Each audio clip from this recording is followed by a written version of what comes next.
Throughout my time on YouTube, I've covered a number of icebergs, and today we're going to take a look back on some of the most disturbing, from internet mysteries and true crime to PSAs and banned TV episodes. The clips in this video are all from well over 3 years ago, so if you're a newer subscriber or your memory isn't perfect, many of these should be new to you, or they'll at least feel like new. Let's investigate. If you enjoy internet mysteries and generally disturbing content, feel free to subscribe and turn on notifications for more content like this. If you're interested in supporting the channel, you can become a Ko-fi member or a channel member to gain access to uncut videos and other perks, or you can leave me a tip by clicking the thanks under this video. Thanks to anyone who considers this.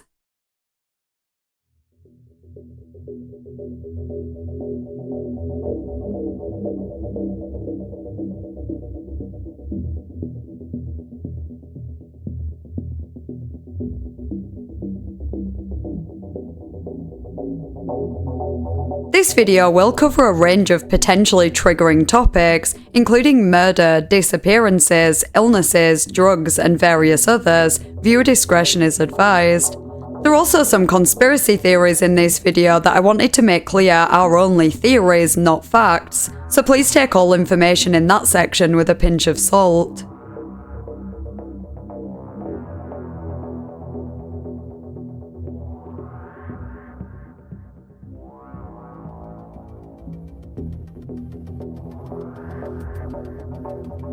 Armin Meiwes was a German man who had developed a strong interest in cannibalism. He visited the Cannibal Cafe Forum and others, attempting to find a willing victim who would consent to being killed and eaten. In 2001, he eventually found Bernd Brandes, and the pair met and actually went through with the plan.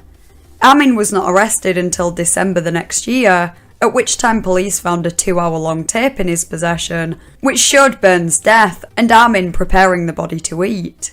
Armin likely filmed the event for his own entertainment, but also to serve as evidence of Bernd's consent. As disturbing as all this is, it does appear that Bernd died exactly how he wished to. The tape was posted to the Cannibal Cafe Forum, where Armin described the events of that day in shocking detail, and hinted that he was looking for a second victim. No one appears to have saved the video from Cannibal Cafe, or if they have, it hasn't been re-uploaded, and it almost definitely will never be released by authorities, especially considering some people who watched it during Armin's trial needed therapy after. 4 alleged screenshots have emerged, though their validity is unconfirmed. I have a whole video on the Cannibal Cafe if you'd like to know more.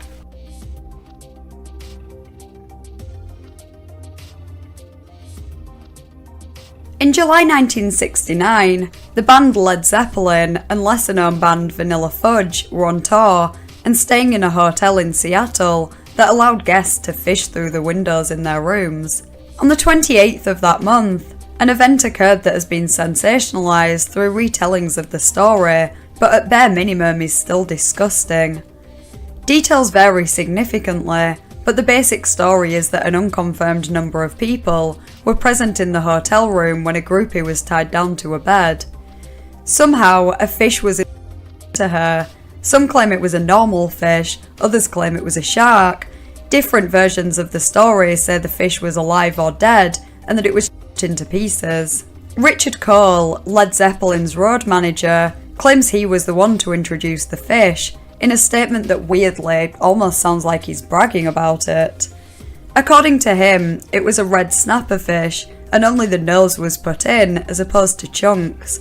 It's not clear to me whether the fish was alive or dead. I'm not really sure which would be worse. The way Richard describes it, the woman was down for having contact with 1 or more people in the room at the time, but it wasn't her idea to introduce the fish. He claims she really enjoyed it, that it was nothing malicious or harmful, and that no one was ever hurt. I'm not saying I don't believe him, but I can imagine a situation where the woman wasn't totally comfortable with what happened, but she went along with it anyway because she was a huge fan and didn't feel that she was able to say no. Obviously I don't know for sure, but I don't think there's many women who would fully consent to that, let alone enjoy it. There are rumours that the event was outright not consensual, and that the woman was physically forced and tied down against her will. Though considering we only have accounts from people that were in the room, who, on the off chance this wasn't consensual, would have a reason to lie, it's impossible to confirm or deny that rumour. Max Steen of Vanilla Fudge claims to have filmed the incident and given the tapes to their road manager, though they have never surfaced.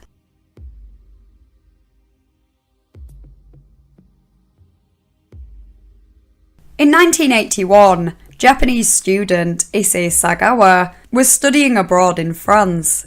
He invited one of his classmates, Renée Hartevelt, to his apartment for dinner, and while she was occupied reading a poem, he shot her. Over the next few days, he consumed various parts of her body. Issei was arrested after he somehow managed to lose a suitcase containing body parts in a public garden. Due to a legal technicality, Issei was released after 2 years in pre-trial detention after being found legally insane and deported to Japan. He became somewhat of a celebrity and has done various interviews relating to his cannibalistic activities, as well as appearing on talk shows and authoring several books, one of which being about the murder. It's shocking that he was put on some kind of pedestal to begin with, but thankfully he has since died down in popularity. He still has the desire to eat more people. Who knows if he'll ever go through with it again? He basically got away with it the first time.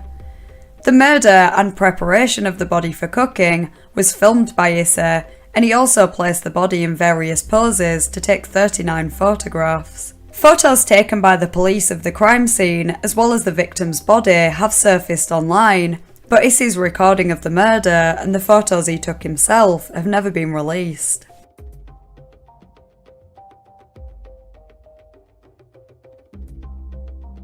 I hope I'm not the only one who's interested in rumoured lost media that may not even exist.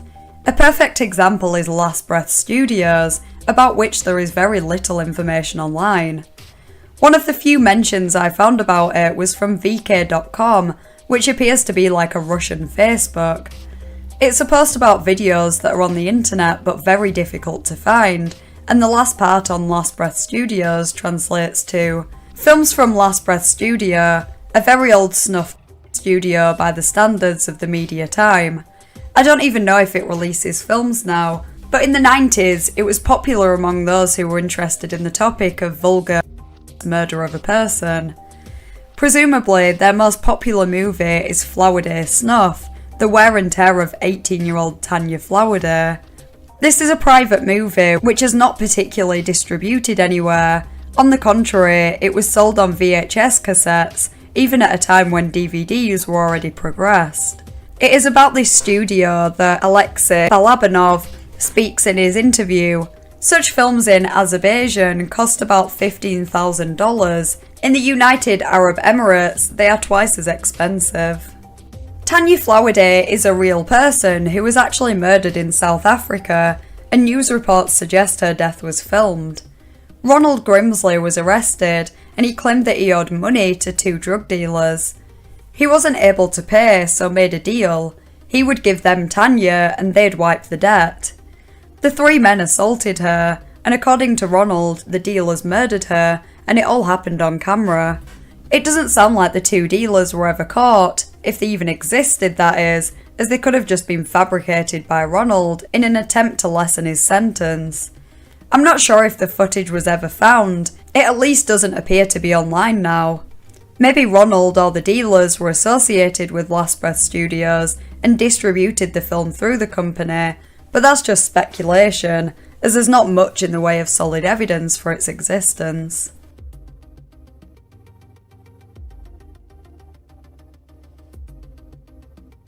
The People's Temple Agricultural Project, more commonly known as its informal name, Jonestown, was a remote settlement established by Jim Jones, the leader of the cult. Following orders given by Jim, members of the cult murdered 5 people, including Leo Ryan, a US congressman, then took their own life. On the 18th of November 1978, 918 people died at the settlement, almost all of them from cyanide poisoning. This was initially reported as a mass suicide, though today it's widely accepted that many of these people did not willingly choose to take their own lives. Some of them were miners, and some of them were injected with poison, which hints more at murder. Guards surrounded the settlements and were given orders to shoot anyone who tried to escape. An NBC cameraman was present when the tragedy occurred, and various scenes were caught on camera. It's unknown exactly how much footage was captured of that day, but a total of 13 hours of video was recorded that week.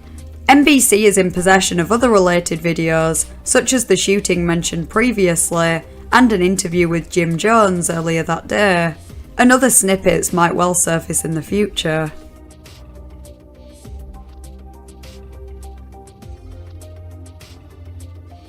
Mark L. Rosen was a film producer and representative who worked on many horror movies, including Attack of the Killer Tomatoes, Hell Night, and the Texas Chainsaw Massacre in 1974. In 2008, he featured in Snuff, a documentary about killing on camera, which explores the urban myth of the snuff film, a film where someone is actually killed for the purpose of the movie, which is then sold for financial gain. There are many instances of someone getting murdered on camera, some of which we've already discussed, but not necessarily for the purpose of filming it and selling the footage. There are many rumours of these films existing, and it makes sense that someone somewhere has created one at some point, but no confirmed examples are widely known of. Anyway, in the documentary, Mark claimed that in the early days of his career, when his job was to assess various adult films for potential distribution, he was contacted by a man from the Philippines who had made a very violent adult movie, which ended with a character getting murdered. The man had described the movie as unique, hard to acquire, and unlike anything he had ever seen. Mark was, at the time of watching, and still is convinced that what he saw was real, and that the woman was actually murdered. The camera zooms in to show the wound on her neck, and Mark claims that it looked far too realistic for it to be special effects. The movie he described has never been found, and some question the validity of the story. It's possible that he made it up for the purpose of the documentary, or that he was wrong about it being real and it was just really good special effects. Mark was visibly distressed when describing the content of the film. He could have just been acting, but assuming he's telling the truth, it does seem like he at least really believes it was real.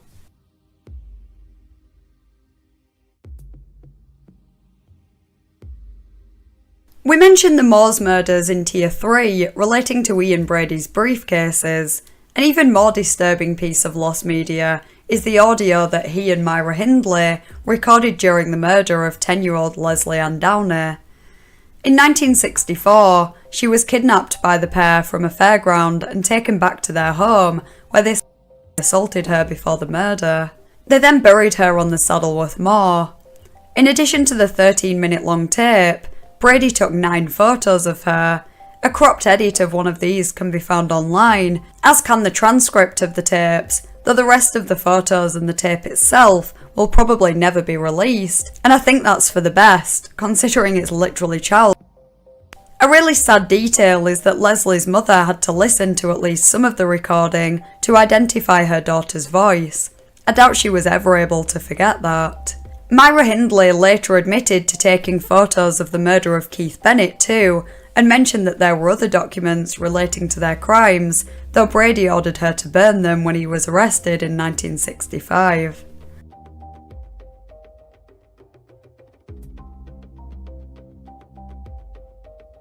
Kenneth Pinion was an engineer who lost the ability to experience certain sensations following a motorcycle accident.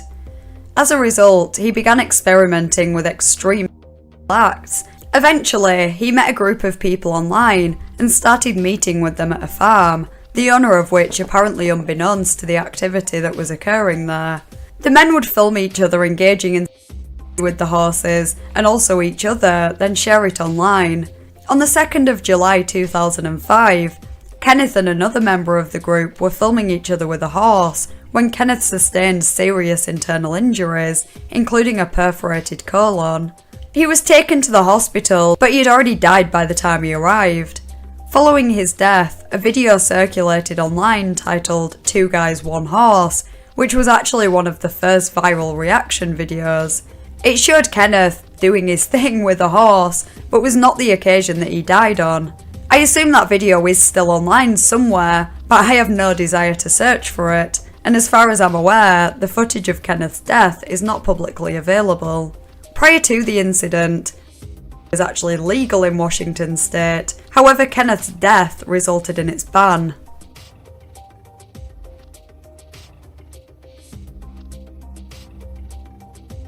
In 2003, 36-year-old Maury Travis was arrested on suspicion of murdering multiple people. Police searched his home and found a hidden torture chamber in the basement, which contained equipment, a stun gun, newspaper clippings about the murders he was suspected of, and crucially, various tapes, including one that showed him committing some of the crimes. The tape was titled Your Wedding Day and showed Maury torturing different women and killing one of them. Many, if not all of these women were sex workers and addicted to drugs, which Maury used to his advantage. He didn't kill every woman he brought home, some he just with and gave them drugs then let them go. Sometimes he would get them to do strange things, such as dancing in white clothes or wearing sunglasses with opaque lenses so they couldn't see.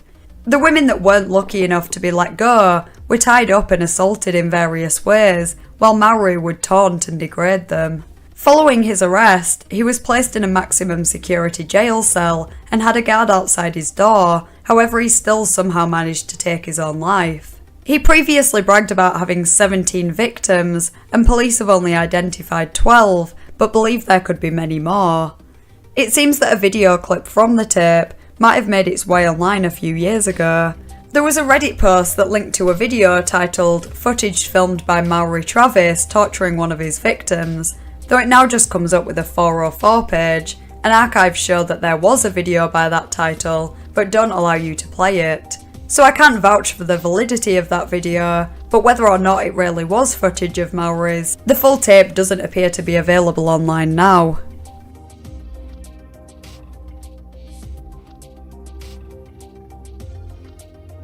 Jeffrey Epstein was an American financier who was convicted in 2008 after many allegations that he had girls as young as 14. He served just over a year in custody, but was allowed work release. In 2019, he was arrested again on federal charges for the trafficking of minors. The next month, he reportedly took his own life in his jail cell, though many believe he was murdered to prevent him testifying against anyone else. Epstein allegedly installed multiple hidden cameras in various locations around his properties to record guests engaging in inappropriate activities with young girls, then use the footage to bribe them with. Police found hidden cameras when they raided his property in 2006, and in 2018, Epstein said he had dirt on powerful people, specifying activity and recreational drug use.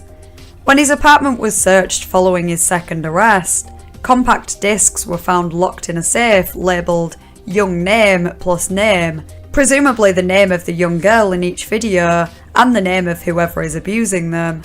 None of this apparent footage is publicly accessible, and whoever they might feature is a matter of much speculation. Epstein was known to associate with many rich and famous people, including Donald Trump, Bill Clinton, and Prince Andrew, and any of them could have appeared in these blackmail tapes.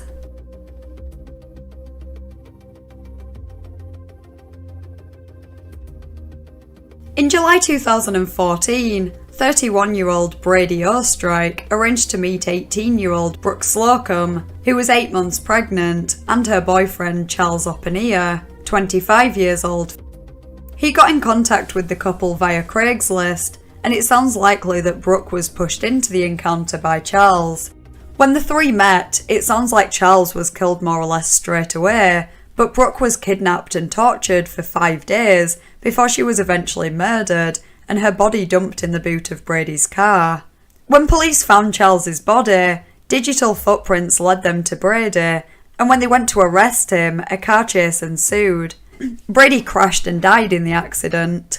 Prior to the murders, he had installed cameras around his home, so the whole ordeal was recorded. Small clips of the footage have been shared online, which show Brady getting ready for the murders by setting up a cage and preparing his weapons. Minutes before he goes to meet the couple, he could be seen slipping a long knife up his sleeve. There is also footage of Brooke tied up, and at one point she has clearly been forced to say to the camera that they were both just role-playing because she wanted to experience what a real kidnapping was like. Any footage of the torture or murder itself is unlikely to ever be released.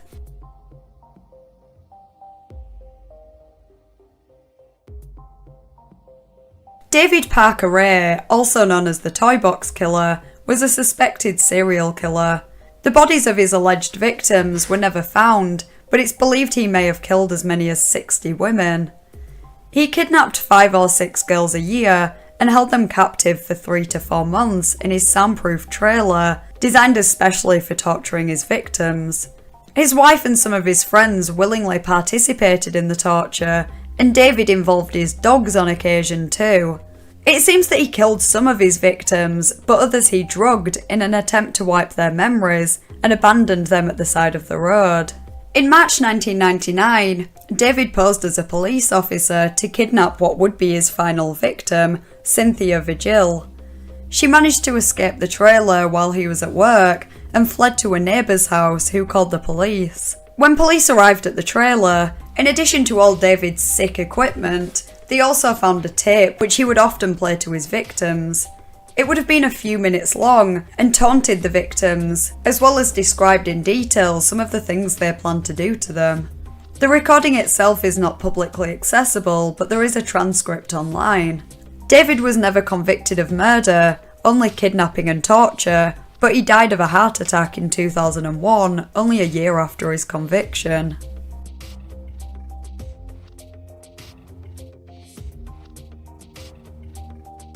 Pseudo-Scorpion is the title given to quite possibly the most disturbing album of all time.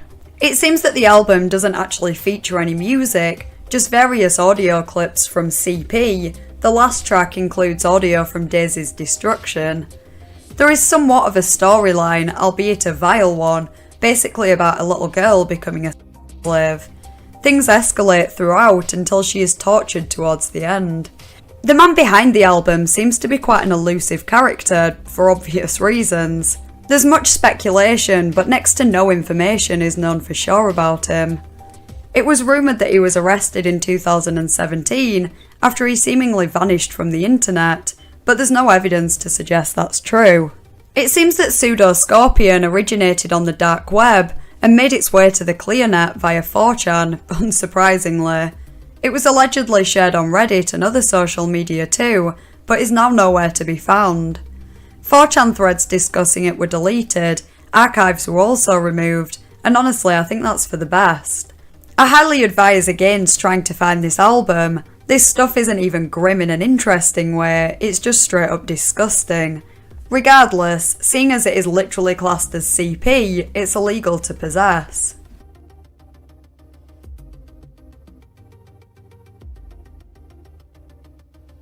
I mentioned Daisy's Destruction in relation to Pseudo-Scorpion, as audio from it was used in the last track on the album. The existence of the video has been confirmed, but I've seen slightly varying accounts on what it features. The most common summary is that there were 3 young girls, one of whom only 18 months old, and the others 11 and 12 years old.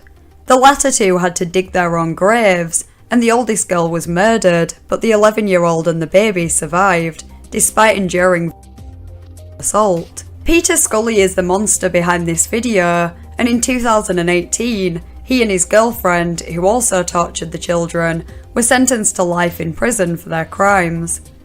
Despite the fact that the death penalty was outlawed in the Philippines in 2006, some prosecutors supported the reintroduction of it in this specific case, however it was decided against. In 2015, he revealed he was working on a tell-all journal in prison, which focused on his motivations for doing such vile things. At one point, he was asked why he did it, and he said, "What I'm looking for is the reason to it, and what drove me to it," suggesting he doesn't even really know himself. For a while, it wasn't totally clear whether the film was fake, and even now some people doubt its validity when discussing it online, but unfortunately, they are 100% real. I'm sure it's accessible via the dark web somewhere, and it is reportedly still shared on the clearnet, but privately, such as via Facebook Messenger. As with Pseudoscorpion, do not attempt to find this video. It's illegal and there is literally nothing you can gain from watching it.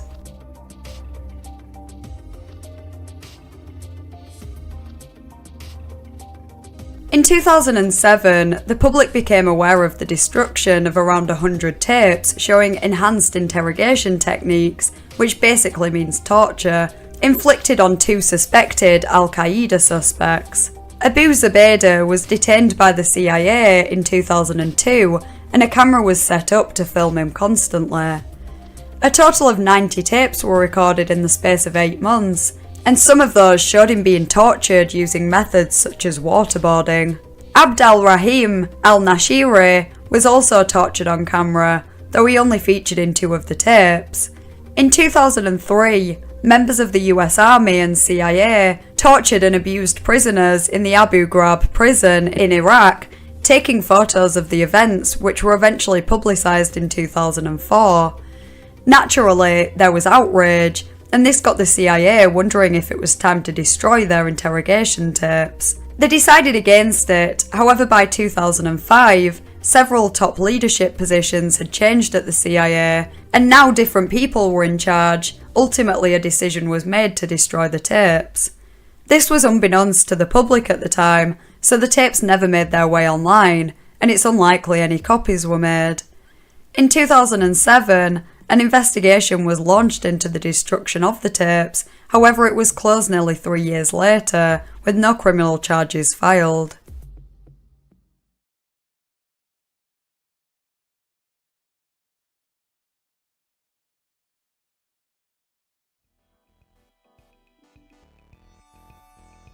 Reddit user DaveTheKnave93 began posting some very strange things on various subreddits around 10 months ago.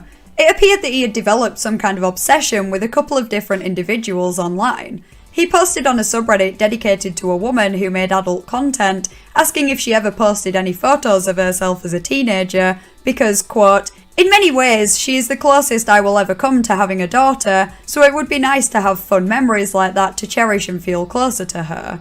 His last post was 9 months ago, where he stated he thinks that if you've been a regular in a Twitch streamer's chat, then she owes you at least a 60-minute one-on-one text conversation or a 15-minute phone call offline where you can try to show her you have real chemistry.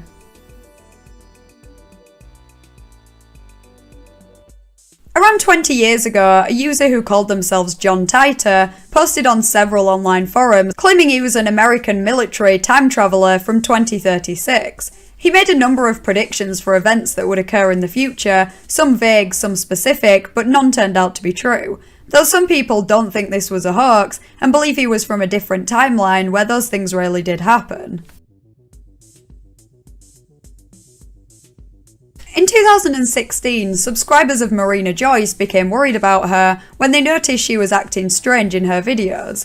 It seemed like someone could have been forcing her to make these videos, and bruises were seen on her arms. In one video, some thought they heard her whisper, "Help me." After Save Marina Joyce began trending on Twitter, police in the area clarified that Marina was safe and well. Everyone was glad to know she was okay, but what on earth happened there? There has never been an explanation, and to make the story even stranger, in 2019 she disappeared for 9 days. People suspected her boyfriend was involved, and he later shared on Instagram that everything is being dealt with, and that anyone who thinks he's acting suspicious is misinformed and doesn't know him. The police confirmed 9 days later that she had been found and that the appeal had closed, but again, no one knows for sure what happened.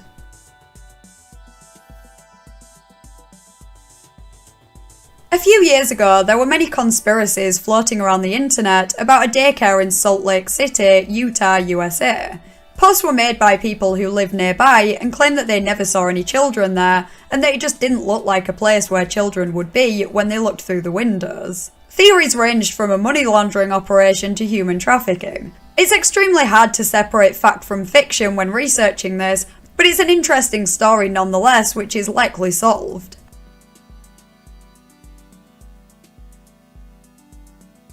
00390 has been uploading strange videos for over 5 years now.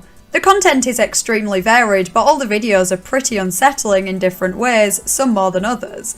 In some videos, whoever is behind the camera appears to be stalking women without them noticing. One video is even titled "How to Transport a Semi-Unconscious Girl" and shows a man attempting to pick up and drag a woman.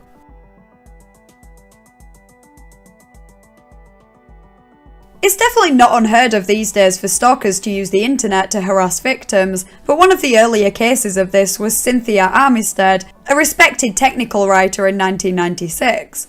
The stalker made threatening phone calls and messages to Cynthia and posted ads online telling men to contact her. The next day, she received hundreds of emails from strange men asking to set up dates and offering her money for services. She traced the ads to a man named Richard Hilliard who lived nearby. He was arrested and charged but denied any involvement and was found not guilty because it couldn't be proven that he made the calls.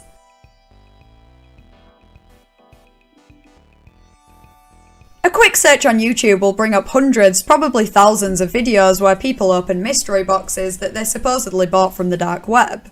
These boxes contain everything from cursed dolls and other paranormal items to syringes and blood-stained items. It's almost certain that most of these boxes were either not bought on the dark web or contained items that weren't what they claimed to be. Still, there's a chance some of these are real, and you'll almost definitely fall down the rabbit hole watching these unboxing videos.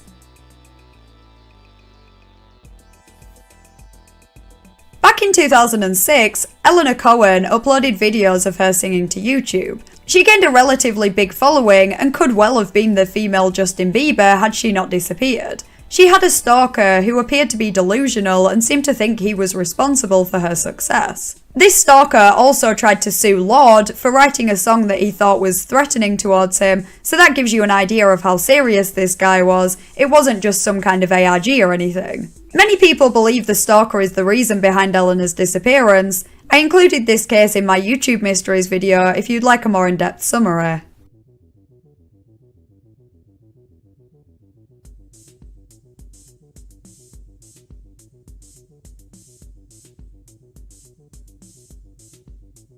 Satoshi Nakamoto is the fake name used by the creator or creators of Bitcoin. No one knows if this is a man, a woman, or a group of people. As mysterious as it is that whoever created Bitcoin is unidentified, it's even stranger that they disappeared in December 2010. Some believe they died, and others believe they just had enough of the internet, but they left behind a lot of Bitcoin. Some sources estimate that Satoshi owned over 1 million Bitcoins, which in 2020 would have been around $5 billion.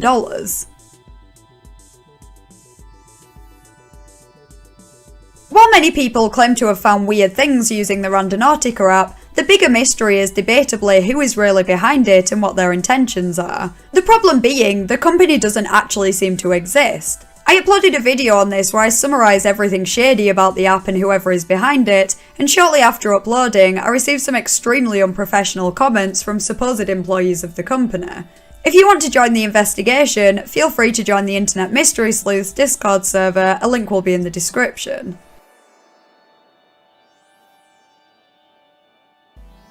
Number stations are radio stations which broadcast numbers or codes, sometimes even Morse code. Most use some kind of text-to-speech to vocalise the numbers. Nobody knows who transmits them, but the main theory is that they are codes for intelligence officers and spies operating in foreign countries.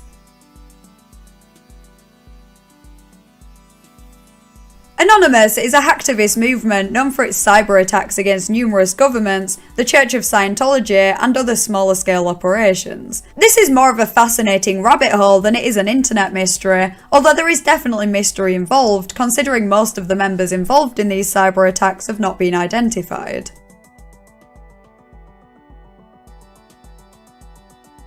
Similarities can be drawn between Anonymous and Valor por Tamaulipas, which is a Facebook page founded by an anonymous user in 2012. Its goal is to share information on drug-related violence and risk situations all across the state of Tamaulipas, Mexico.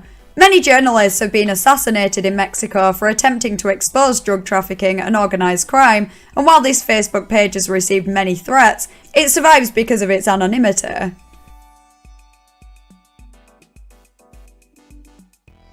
This is possibly the oldest internet mystery, considering the phenomena has existed since the internet was created. Have you ever sent an email to someone and they never received it? If so, you've probably experienced an internet black hole.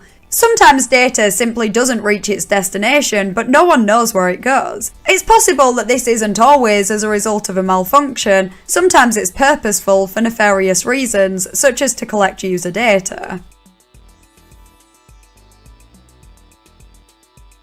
Forrest Fenn, an art dealer and author, hid a treasure chest in the Rocky Mountains, USA.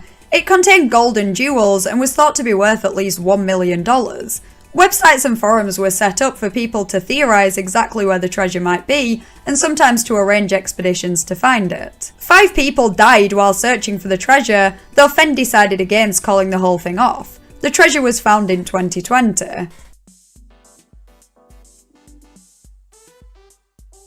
In 1997, a metal box was discovered in a wooded area around Indian Lake, New York. The box contained damaged photos of children and various documents which indicated the children had participated in an experiment run by the government between 1952 and 1955, known as the Indian Lake Project. There are potential links with MKUltra, but I won't say more as I don't want to spoil it. The man who found the box originally died, but left it to his nephew, who made a blog detailing everything he found. You might be surprised after hearing the name of the website, Daily 5 Tech Tips, that the site actually posts obituaries. The wording of them is quite strange though, almost as if it's been copied from another site, but specific words have been swapped with synonyms. They ask for rewards in the comments, but there seems to be no option to donate. A Reddit user claimed that their family friend passed away and that this site already had an obituary before the death was public knowledge. This relates to Mattress Firm as a brand, but can also be applied to mattress stores in general. A couple of years ago, posts were made on Reddit pointing out how many mattress stores are in close proximity to each other. One user claimed to have seen 4 mattress firms on each corner of an intersection. But these stores are always empty, and how can there be such a constant high demand for mattresses? This thought led people to wonder if it was really a front for money laundering. Marton is a small town in New Zealand, but it's also one of the most bizarre communities on Reddit. From missing people to paranormal experiences and weird traditions, this subreddit is full of mystery and no one really knows for sure whether it's all just one big ARG, or if the members are role-playing, or if they're serious. I have a whole video on Marton, I'll leave a link in the description if you want to check it out. A couple of years ago, a strange glitch was discovered on Google Translate. If you search certain phrases and random words, you'd sometimes see some pretty disturbing translations that some people thought were linked with human trafficking, maybe as a way for people to communicate about it. At least some of these examples no longer work, which possibly gives credibility to the theory, seeing as the translations before were clearly not what the words actually translated to. Mortis.com is a now defunct website that had a login screen that was extremely hard to hack into. It seemed to be linked to a dentist's office, a lawyer, and a high-end security firm. Usenet files, some of which were huge, with weird titles that were encrypted with a password, were discovered that linked back to the site. Other mysterious websites were linked with Mortis.com. Apparently the website was owned by someone named Thomas Ling, though not much information is known about him, and it was reported that he said that the site was just for his wedding photos, though obviously that seems very unlikely. Dan Silly was the name of a YouTube channel where a man would post some very creepy videos. He would show himself outside, filming random women on the street, and even when the women said they didn't want to be filmed, he continued, saying he doesn't need consent, that's a myth. The videos range from extremely cringy to straight up inappropriate harassment. The channel has since been terminated by YouTube due to multiple or severe violations of YouTube's policy, but you can still find clips from the videos online.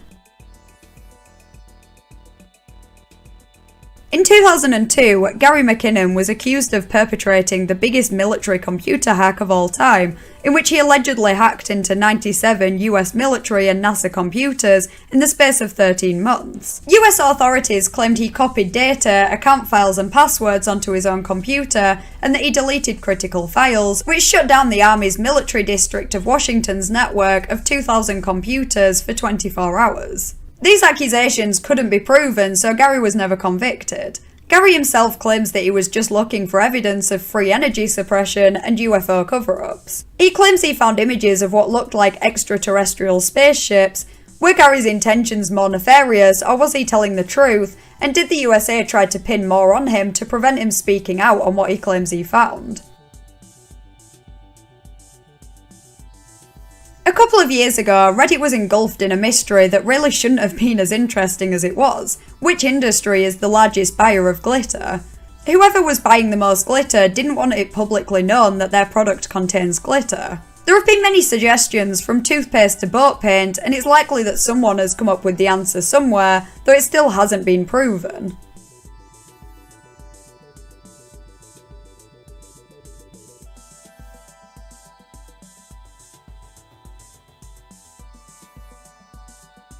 Kutchi's Key West Cafe was a cafe in Asheville, North Carolina, USA.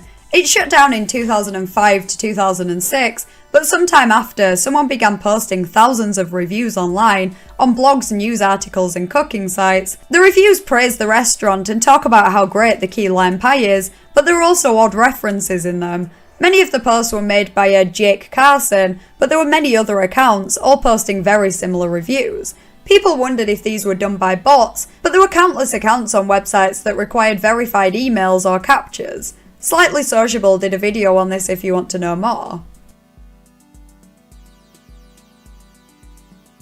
If you Google Padma McCord, alongside a few sites about the mystery, you should find some slightly odd results. There are a few websites. It seems that some have been taken down, possibly since Nexpo made a video on all this, but that video has since been deleted, I'm not sure why. At one point, Padma had over 40 domains, meaning she spent a considerable amount of money keeping them active. Many of these websites speak about Padma's success in the real estate and investment sector, though the companies she supposedly runs don't appear to exist. The photos of Padma on these websites are badly photoshopped, which somehow makes the mystery even stranger.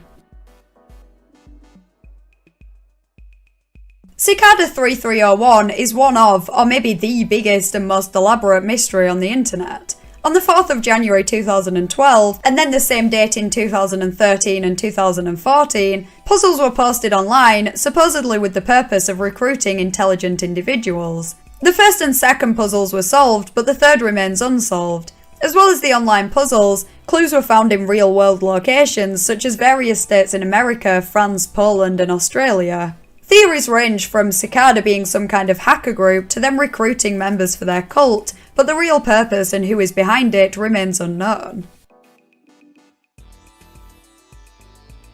The deep web is any part of the internet that cannot be accessed using a search engine like Google. For example, you will see some of these pages when using online banking. The dark web is a deeper part of the deep web, which you need software such as the Onion Router browser to access. While not everything on the dark web is illegal, the main use seems to be illegal activity. It's hard to separate fact from fiction when reading stories of what people have found on the dark web, but it likely contains everything from drug dealing to CP. The Mariana Web, the name being inspired by the Mariana Trench, the deepest part of the ocean, is the name given to the deepest part of the internet. Its existence hasn't been proven, but there are many rumours surrounding it. Some believe it contains government secrets and some of the darkest mysteries that have ever existed. Some even think it is run by powerful AI bots that gradually gain sentience, or that the Mariana Web itself is an AI. 973 EHTNAMUH 973 is a strange and elaborate website which you navigate through by clicking on certain things. Some of what you'll see on there appears to be gibberish, but maybe that's just because it has some kind of hidden meaning. A couple of pages in, you'll see some pretty eerie looking images, and the text is full of religious and numerical symbolism. The author of the site has been identified, and it's possible that the site isn't as creepy as it may initially seem, but with some estimating there are 100,000 pages on the site, it's definitely a rabbit hole that could keep you entertained for hours. This mystery begins with the death of Reddit user Religion of Peace, who was a moderator of the since banned Jailbait subreddit and the operator of LakeCityQuietPills.com, which featured similar content. After his death was announced, Someone found strange messages hidden in the HTML of his website, messages that sounded like details for hitmen to assassinate people. The main theory is that the site was used to organise hits, but some believe it's used by former military or contractors to keep in touch. In 2016, a YouTube channel by the name of WorldCorp Enterprises uploaded 2 very disturbing videos. In the videos, the man behind the camera was shouting at a child in a dark room who was screaming and crying behind a glass door. The channel was eventually terminated for violating YouTube's community guidelines. WorldCorpo.net was created to host these videos, along with some other unsettling content. At least one of these videos appears to have been proven to be real, but no one knows where they originated from and whether or not the children in the videos are even alive now. And finally, the most baffling mystery to have ever graced the internet, the one I almost created a 5th tier especially for: who shat in the toilet without flushing? Well, I was in one, yes. Disgusting!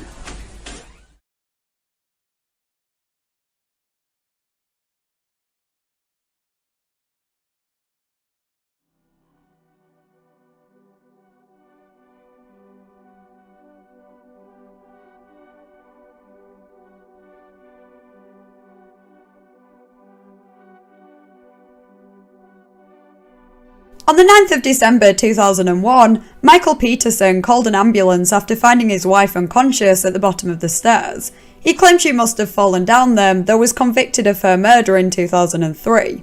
There is debate over whether Michael was guilty, and a particularly interesting part of the case is the theory that an owl may have attacked Kathleen and caused her death. Netflix did a documentary series, The Staircase, which is well worth a watch, though unfortunately it barely covers the owl theory.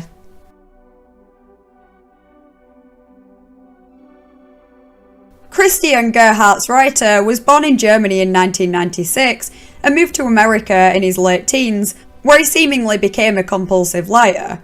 He falsely claimed to be an actor, director, art collector, physicist, and an English aristocrat, amongst other things. At some point, he claimed to be part of the Rockefeller family and called himself Clark Rockefeller.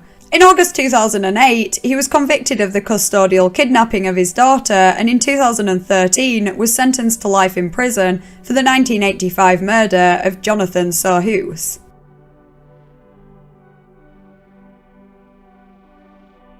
Richard Ramirez, also known as the Night Stalker, was an American serial killer who broke into victims' homes and often assaulted them before murdering them. What's particularly terrifying about him is that he seemed to take any opportunity, not really having a type, killing people of all ages in various different ways. He claimed he was a Satanist and never expressed remorse for his crimes. Netflix recently produced a docuseries called Night Stalker: The Hunt for a Serial Killer.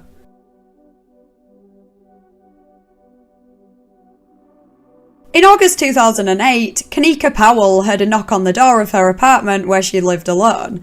A man was stood at the door holding up a badge, claiming he was an FBI agent. Kanika refused to open the door without seeing ID and the man left. She called the police, who came to her apartment but didn't find anything. This happened again in the next few days, and then one day when Kanika returned home from running errands, an unidentified person shot and killed her in her apartment.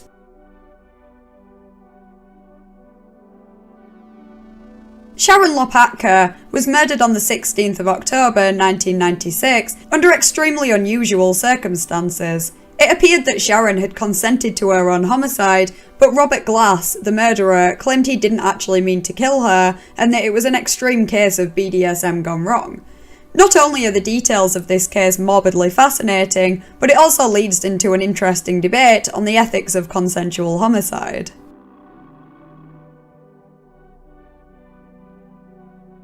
Ray Gricker was an American lawyer who disappeared in April 2005. He was reported missing after failing to return home from a road trip. Shortly after, his car was found with his phone inside, and later his laptop and the hard drive were found close by in the river. The hard drive was found in a different part of the river to the laptop, showing that it was removed from the laptop before it was tossed in the river. This led people to wonder if there might have been something important or incriminating on the hard drive, maybe something he had on someone that would make them want him to disappear. Ray was declared legally dead on the 25th of July 2011, but his body, or any trace of him, has never been found.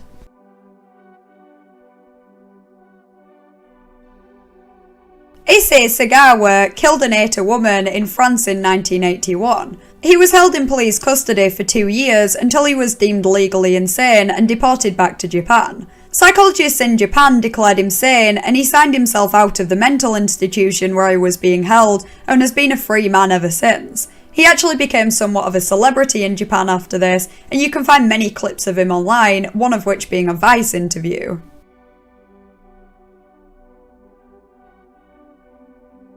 Samantha Sayers went missing after hiking in Washington, USA in 2018. Her boyfriend Kevin arranged for hundreds of survival bags to be left in the woods, which contained granola bars, flashlights and socks, amongst other things. The social media aspect of this is bizarre. For example, Kevin started claiming that he was Samantha's fiancé and removed any evidence on social media that suggested the relationship wasn't nearly that serious.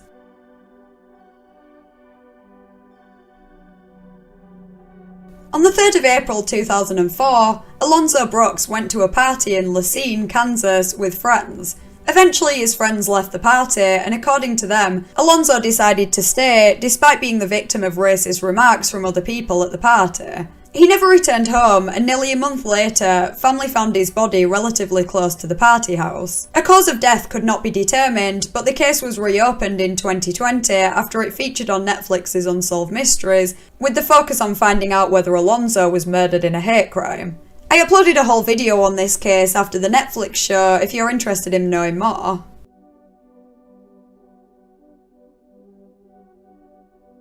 In October 2020, Holly Cortia disappeared after hiking in Zion National Park, Utah, USA. 12 days later, she was found and claimed she had hit her head on a tree and become disorientated. Many people believe that Holly faked her disappearance, possibly to gain money from a GoFundMe that was set up. I'll link my video on this case in the description.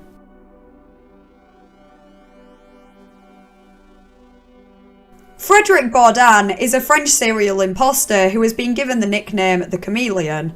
In October 1997, he impersonated a missing child, Nicholas Barclay, who disappeared 3 years earlier. Bizarrely, Nicholas's family accepted that Frédéric was their son, despite him having a different eye colour, hair, complexion, and most importantly, was French. It's possible that the family was so grief-stricken that they were convinced that Frédéric was Nicholas, but maybe the family were responsible for their son's disappearance, and that's why they were willing to take in an imposter. Nicholas has never been found and no one knows what happened to him. Frédéric has been interviewed, you can watch some of these on YouTube, and it's fascinating to hear him attempt to explain the situation.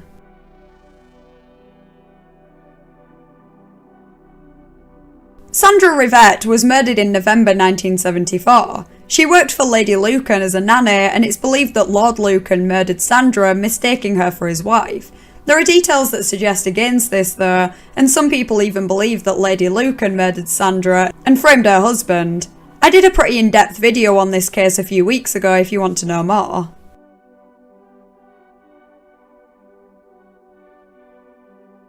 Joseph Fritzl held his daughter Elizabeth captive in a concealed area in the basement of the family home for 24 years. He assaulted her countless times and she gave birth to 7 babies, of which he was the father. 3 of the babies remained in captivity with Elizabeth, 3 were raised by Fritzl and his wife, they claimed they'd found them, and he caused the death of the other baby.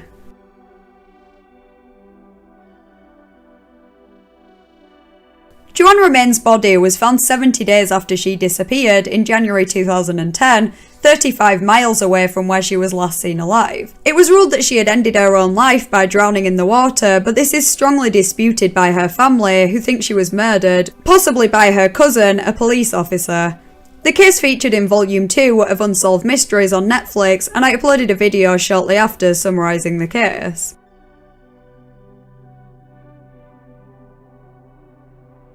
Seven-year-old Kieran Horman disappeared from his school in June 2010 after attending a science fair with his stepmother Terry. She last saw Kieran when he was walking down the hall to his first class, however he never arrived and was marked absent. Suspicion has surrounded Terry, but it's possible that Kieran wandered off and either died as a result of an accident or as a result of foul play by a stranger.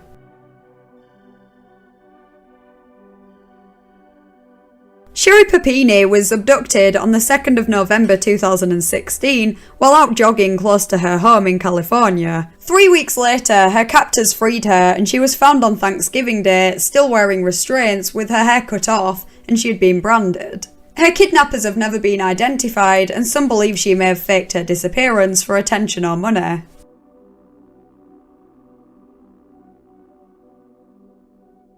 The body of Anna Aquash, an American Indian movement activist, was found in February 1976. 2 men were convicted of her murder, though it was potentially someone else who ordered the hit, possibly someone higher up in the American Indian movement. Though some believe that agents in the government were responsible for Anna's murder, possibly as a result of her activist work.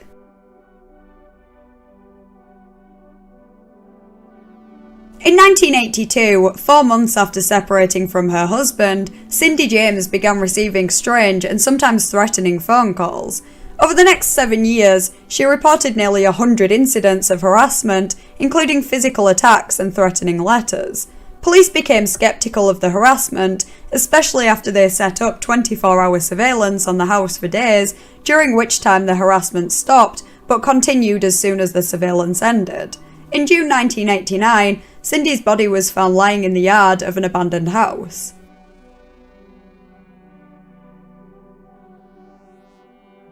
Gypsy Rose Blanchard was a very ill girl who suffered from leukemia and muscular dystrophy, as well as many other chronic conditions. She had the mental capacity of a 7-year-old due to brain damage she had suffered as a result of her premature birth. In June 2015, the body of Dee Dee, Gypsy's mother, was found in her bedroom.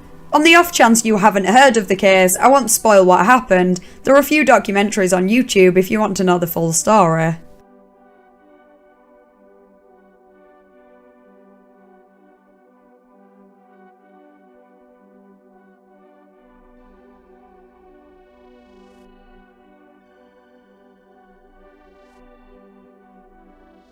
JonBenét Ramsey was a child beauty queen who was reported missing on Christmas Day in 1996. A ransom note was found, which was unusual considering a few hours later, JonBenét's father discovered her body in the basement. Was this a kidnapping gone wrong, or was a member of her family responsible? Fingers have been pointed at JonBenét's mother, father and brother.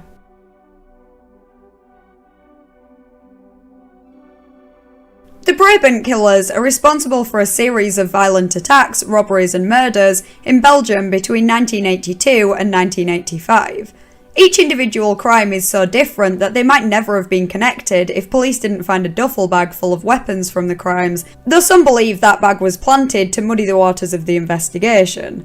While there are a number of suspects, the identities and whereabouts of the Brabant killers are unknown.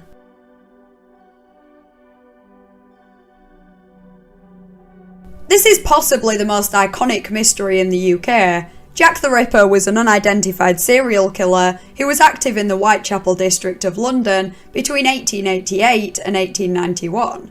All the victims were women, and there is some dispute over the exact number, but it's believed the Ripper committed at least 5 murders. There are a number of suspects, one being a woman, but the identity of the killer remains unknown, and that's unlikely to change.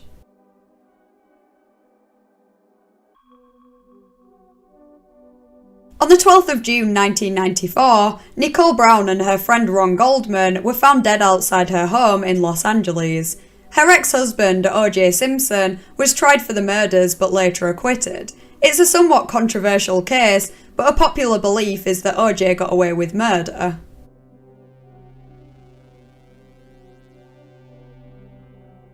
Maria Marta was found dead by her husband Carlos in October 2002. He thought she'd had an accident, but an autopsy revealed bullet holes in her head, leading to a murder investigation.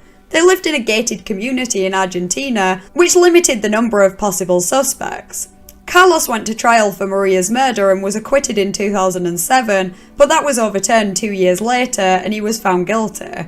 After 5 years in prison, DNA analysis showed that he did not match any of the blood samples at the scene and he was acquitted. Netflix has a documentary on the case, Carmel Who Killed Maria Marta, but if you can't do subtitles, I have a pretty in-depth video of the case that I'll link in the description.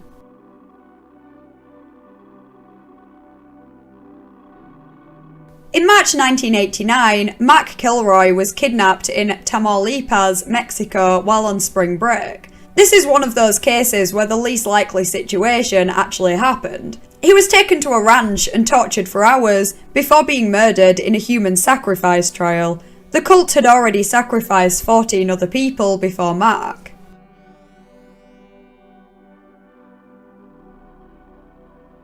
The Zodiac Killer is the name given to an American serial killer who operated in Northern California from at least the late 1960s to the early 1970s. There were 5 confirmed murder victims and 2 injured, though there were likely many more. He claimed to have killed 37. Zodiac sent letters and cards to the press containing ciphers, one of which has been solved recently, though unfortunately it doesn't seem to bring us any closer to identifying him. There is a movie about this case, Zodiac, which is well worth a watch, though the conclusion is a little biased and focuses on a suspect who many, myself included, don't believe was the Zodiac.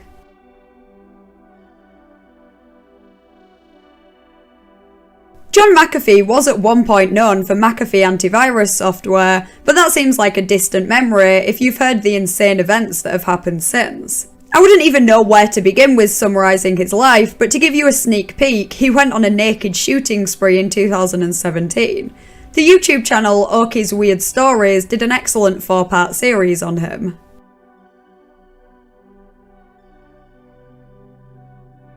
I grouped these 2 murders together because some people think that they were linked, with both hits possibly planned by Suge Knight, the CEO of Death Row Records. Tupac was killed in a drive-by shooting in September 1996, and the Notorious B.I.G. was killed less than 6 months later, again in a drive-by shooting. There are some wild conspiracies surrounding the murders, from the FBI ordering hits to both rappers faking their own deaths.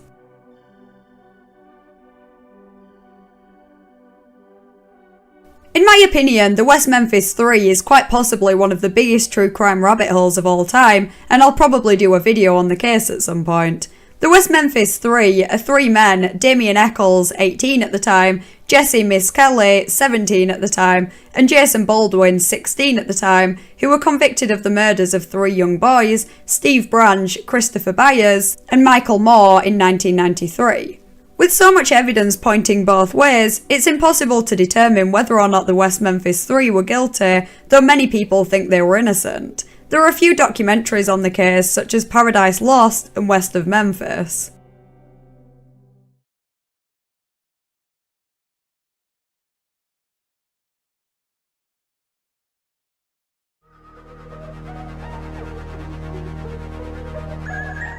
Brittany Murphy was an actress and singer who died in 2009 at the age of 32. Her death was ruled accidental as a result of pneumonia, though that finding was disputed, especially when her husband, Simon Monjack, also died from pneumonia 5 months later. There are many theories surrounding the deaths, such as Britney's mother being responsible, or toxic mold in the house being the cause. Britney Spears owned that house before Brittany Murphy and reportedly believed it was haunted, which, if you believe in that kind of stuff, adds a whole new layer of mystery.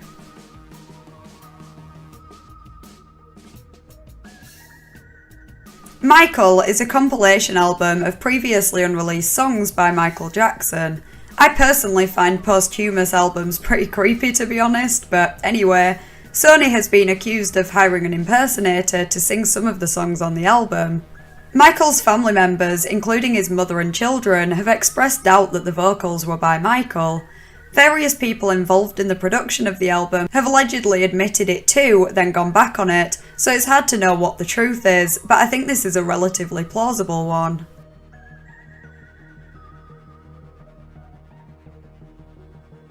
This one is less a conspiracy and more just a bizarre pop culture rabbit hole. But last year, journalist Tracy Egan Morrissey posted a huge expose on Jamila Jamil on Instagram, highlighting various inconsistencies in stories she's told over the years.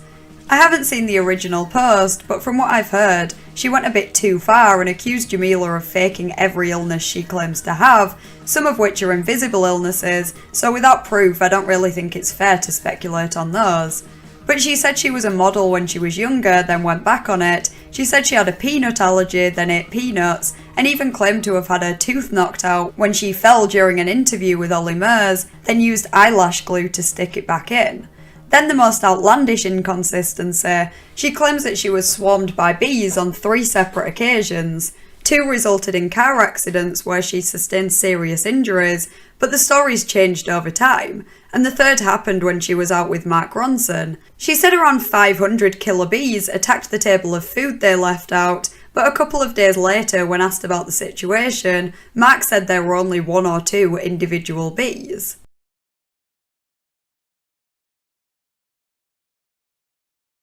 Many public figures are rumoured to have body doubles, including Melania Trump, Britney Spears and Hillary Clinton, and it actually kinda makes sense. If you were a celebrity and wanted to divert paparazzi, send out your body double. If you needed to attend a public event but you weren't feeling too well, send out your body double. It'd come in pretty handy in various situations. This conspiracy isn't really that far-fetched, as it's happened before. For example, David Beckham appeared in a H&M ad for men's underwear, and although he denied it, it turned out a double had been used for some scenes, as David didn't have time to film the whole thing.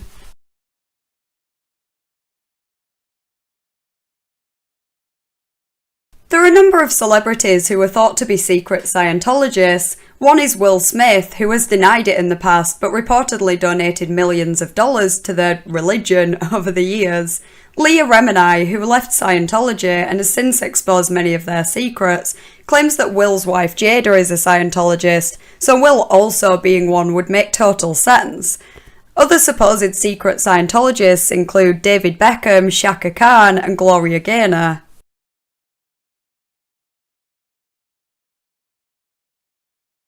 After the whole Dramageddon situation with the beauty community, D'Angelo Wallace made separate videos summarising the controversy surrounding the key players. In his video on Jeffree Star, he put forward some pretty compelling points to suggest that Jeffree might have faked a robbery, or at least embellished the story for publicity. His account was suspiciously similar to what happened in a separate burglary of Anastasia Beverly Hills makeup. He claimed $2.5 million worth of makeup was stolen, yet a Twitter user made a public records request for more information on the robbery and found that only $10,000 worth of makeup was stolen, with an additional $30,000 in physical damages.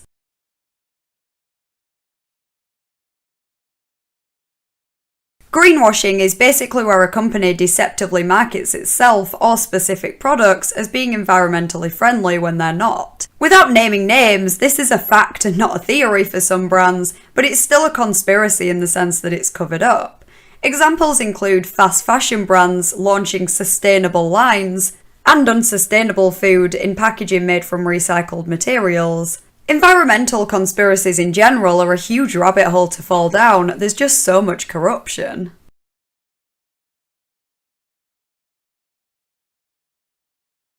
A few years ago, someone who, luckily for us, has way too much time on their hands, created a 27-slide PowerPoint proving that Lorde and Jack Antonoff were dating, and that it began when Jack was still in a relationship with Lena Dunham. It's so in-depth and actually somewhat convincing. If that wasn't juicy enough in itself, the PowerPoint goes on to suggest that this affair might have even led to Hillary Clinton losing the election to Donald Trump, though that part is slightly less plausible.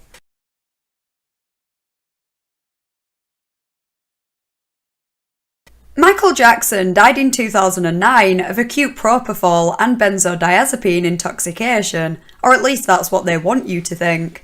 Perhaps he's still out there somewhere after faking his death because he knew Sony or the Illuminati were coming for him. Dave, a man whose father set him on fire when he was a child, became friends with Michael and appeared on TV after his death. There are comparison videos on YouTube that suggest this was actually Michael Jackson in disguise.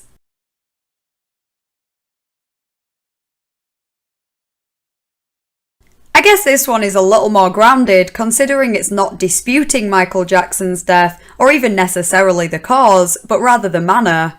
Michael's doctor, Conrad Murray, was convicted of involuntary manslaughter in 2011, so he is seen as responsible for the death, though it's not believed that he intentionally murdered Michael.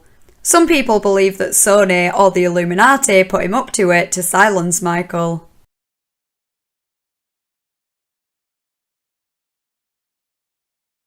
Paula Abdul was in a plane crash in 1992, which left her partially paralysed and required her to undergo 15 spinal surgeries. The crash explained why Paula, who at one point looked like she might have had a promising career ahead of her, disappeared from the spotlight for a while. Only there's no evidence that this plane crash even happened, and there are various inconsistencies in her story. It could have been a cover for a hypothesised drug addiction, which may have been the real reason that Paula vanished from the public eye. Barely Sociable did a video on this theory and it's actually pretty convincing.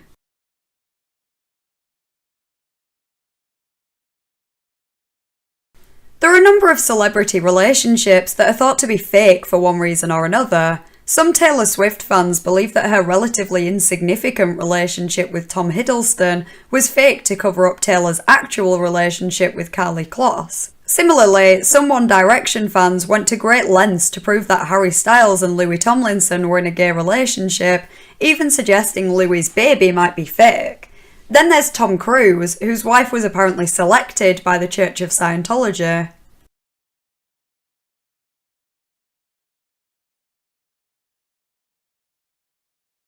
Sarah Palin is an American Republican politician who had a son, Trig, in 2008, though this theory suggests that Sarah's daughter, Bristol, is Trig's real mother.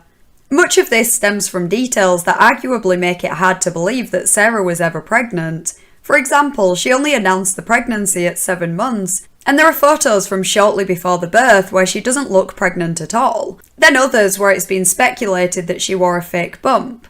She also took a 20-hour trip home while supposedly in labour, and the hospital where she supposedly gave birth not only lacks prenatal intensive care, but did not list him as being born there that day.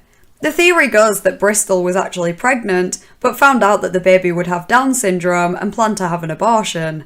So Sarah encouraged her against that because she's pro-life, but said that she'd raise the baby. Considering Sarah's pro-life stance, her daughter having an abortion wouldn't have looked great, but raising a child with Down syndrome, possibly in her mind, gave her some credibility when preaching to others.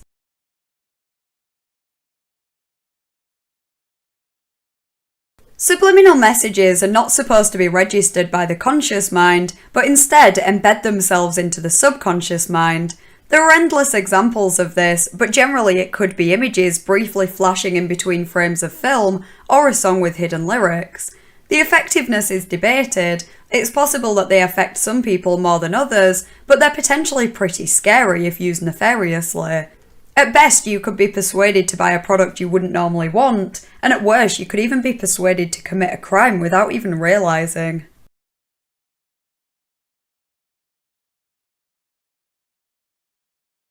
While Lewis Carroll died in 1898, his name is still known today as he authored Alice in Wonderland.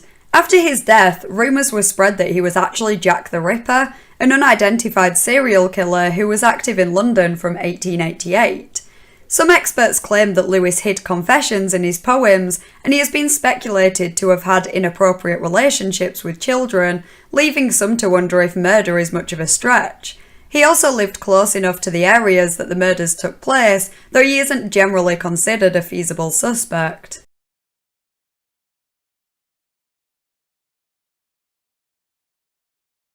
An industry plant is an artist who presents themselves as unrecognised, but really has a record label backing them. These could be musicians who start out posting covers on YouTube or TikTok and over time get more recognised, so it appears they're just blowing up because of their talent, when in reality they're guided by a label. Tramp Stamps is a band that has been discussed on TikTok recently, with people theorising that they're an industry plant, because they somehow just seem like three girls who were dressed up and thrown together to stand out a bit but appeal to their target audience. Justin Bieber is another artist thought to be an industry plant.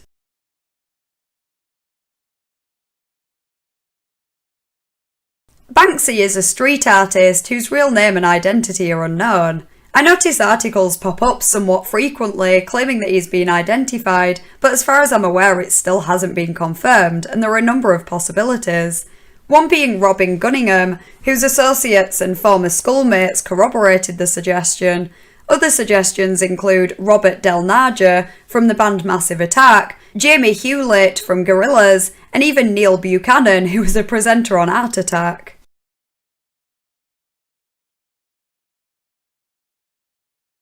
Okay, last Michael Jackson one, I promise.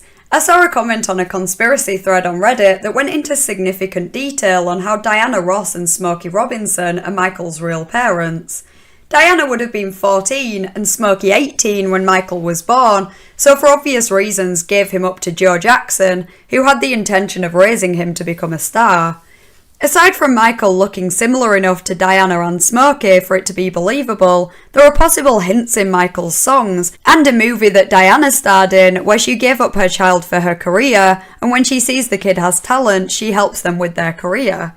It seems that Diana did help Michael with his career, so the plot of the movie would be accurate to real life if this theory is correct. There's a lot more to it, and it's probably not true, but it's still kind of convincing at the same time.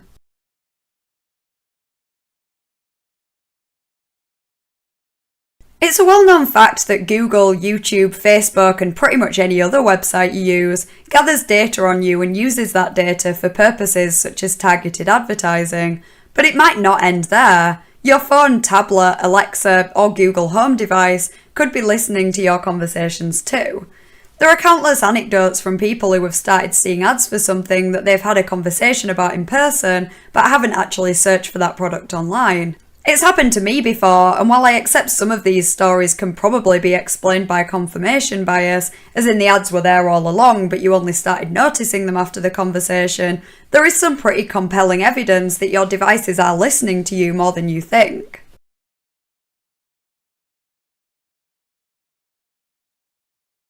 In 2019, the internet blew up when it was revealed that Tristan Thompson cheated on Khloe Kardashian with Jordyn Woods, who was Khloe's sister Kylie Jenner's best friend. But what if the whole thing was planned by Kris Jenner and Jada Pinkett Smith?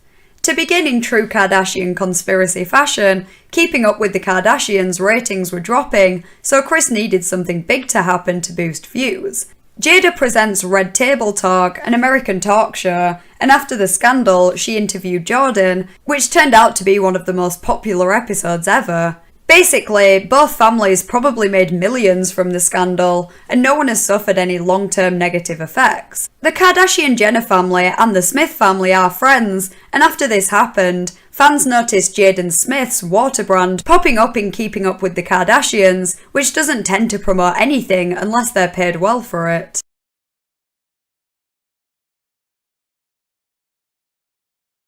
This might be a ridiculous one, but it's still a pretty deep rabbit hole. The only evidence behind the theory for some celebrities is simply that people don't think they're talented enough to become famous on their own.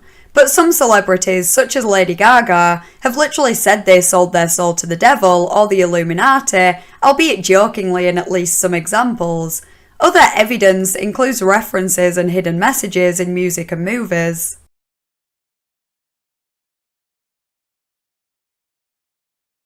Philip Taylor Kramer was a bass guitar player for the rock group Iron Butterfly. He later went on to become a computer engineering executive and inventor, and co-founded a company with Michael Jackson's brother Randy. He disappeared in 1995 shortly after making multiple calls to his wife, Ron Bushy, and the police. In the final call, he said that he planned to take his own life and claimed that O.J. Simpson is innocent. They did it. It's not known for sure who they are, perhaps the FBI or DEA. Prior to his disappearance, he also claimed to have invented some impressive technology. Skeletal remains were found in 1999, so maybe someone killed him to silence him about OJ or his inventions, or he took his own life because he knew someone would come for him after what he uncovered.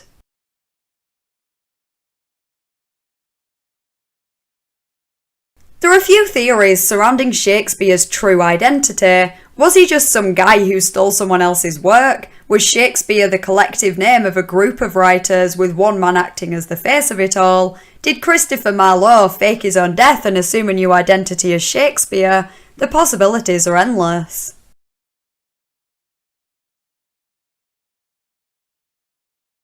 Kevin Spacey was once a highly regarded actor until his alleged victims started speaking out about their encounters with him.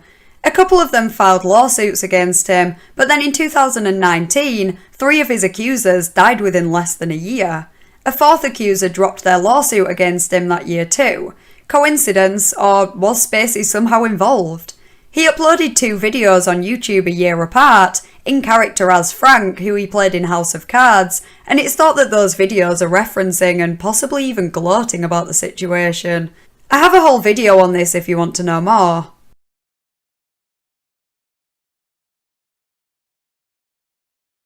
Elvis Presley supposedly died in August 1977, though there were a few suspicious details surrounding his death that made some wonder if he's actually still alive and faked his death to escape the mafia. There have been a couple of slip-ups from family members in interviews. For example, his wife said, "It's exactly what he said the other day," before correcting herself. There have also been numerous apparent sightings of him over the years, such as at his own funeral and in the movie Home Alone.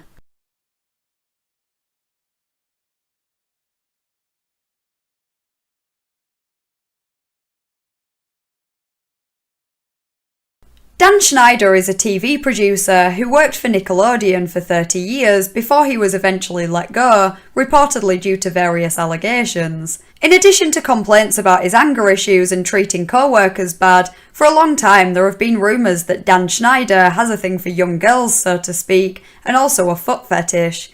There are some really weird and inappropriate scenes in the shows he produced. You can find countless examples with a quick YouTube search.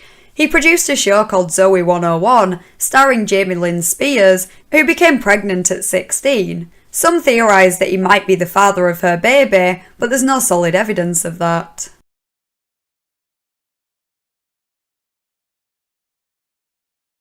Diana, sometimes referred to as the People's Princess, due to how popular she was with the public, as well as her humble demeanour, was killed in a car crash in Paris in 1997. Officially, it was an accident, though some believe it was set up by the royal family. Since Diana and Prince Charles broke up, she spoke about how she was depressed during the relationship and that Charles hadn't been particularly supportive, amongst other things that didn't exactly make the royal family look good. Before her death, she wrote a letter to her butler saying that someone was planning an accident in her car in order to make the path clear for Charles to marry. The royal family aren't the only possible suspects though. There is potential motive for the Secret Service or MI5 to have wanted Diana dead.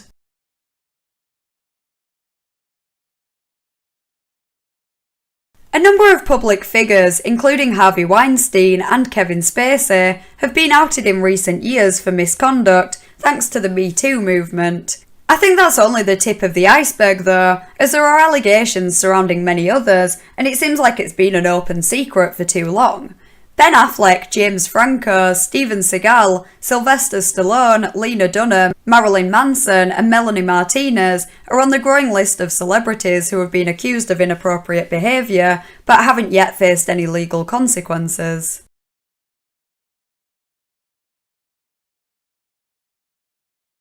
Philip McGraw is the host of Dr. Phil, an American talk show where Phil aims to help adults and children who come on the show for various different problems, from substance abuse to anger issues. As with any show of its kind, there is some debate over how much of it is real and how much is set up, but there are some worrying allegations against Dr. Phil and the producers, such as that they encourage alcoholics to drink alcohol backstage and purposefully provoke people to make the episodes more dramatic. Then there's the whole Turnabout Ranch situation. The ranch is a so-called therapeutic boarding school where Dr. Phil sends troubled teens after they've been on the show, though they often don't get the care or treatment that they require. There have been several allegations of abuse, with Danielle Bregoli recently speaking out about her experience, and the whole thing basically just seems like a front for child labour. As far as I'm aware, Phil hasn't responded to the claims, though many believe that he knows exactly what goes on there.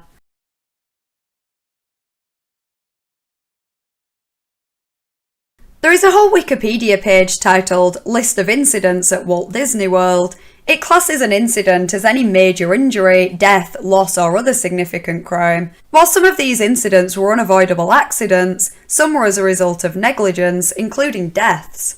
It's thought that some of these deaths were covered up, or at least that certain details were covered up, such as in the disappearance of Rebecca Corium, who is sadly presumed dead by most. Her parents criticised how Disney handled the situation and believe the company knows more than it lets on.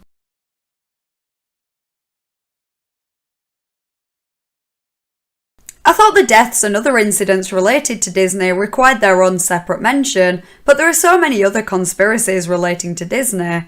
One is that Walt Disney was cryogenically frozen after his death, and the movie Frozen was named that, so the truth wouldn't be revealed if people googled Walt Disney Frozen. Other theories suggest that certain child stars might have been subjected to inappropriate treatment from their employers. If you fancy something a little lighter, try looking up Disney movie and TV show fan theories, such as how different ones are supposedly linked. There are some gloomier theories, but at least they surround fictional media.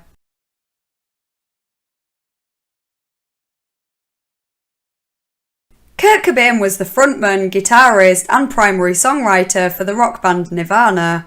He supposedly took his own life in 1994 at the age of 27, though his cause of death has been highly debated, with some believing he was actually murdered.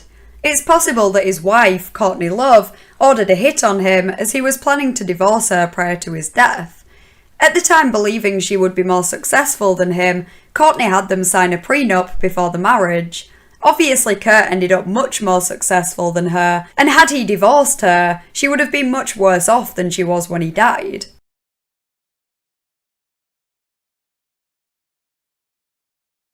Years before he died, Hugh Hefner arranged for a concrete-lined casket full of tapes, photos and letters of his various experiences over the years to be dumped in the ocean. This was supposedly because parties at the Playboy Mansion were getting wilder and he worried that someone might steal them. Given his track record, I'm not sure he would care enough about other people's reputations to destroy those tapes, so I suspect they contain something that would incriminate him, and the possibilities are endless. I just uploaded a video on this a couple of days ago if you want to know more.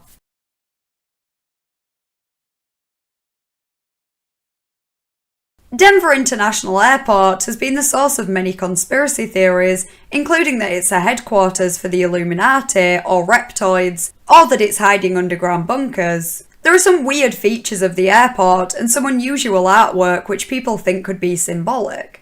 Some of the theories have been debunked. In 2016, the airport started offering tours of the underground tunnels, so it's relatively implausible that anything nefarious is going on underneath the airport as many previously thought, unless the tours only cover certain parts of it. There's much more to it than I have time to cover here, but it's not an uncommon belief that something is going on there, just no one knows what.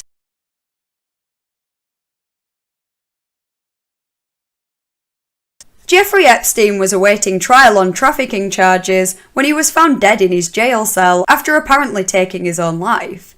This is highly disputed though, and it's possible that he was murdered to prevent him testifying against anyone else who was involved. He was supposed to have been monitored at the time, though somehow the guards were sleeping and the cameras weren't working, so it's all a bit suspicious. Alternatively, maybe he really did take his own life, but the guards allowed him to do that so he didn't have to face the consequences of his actions.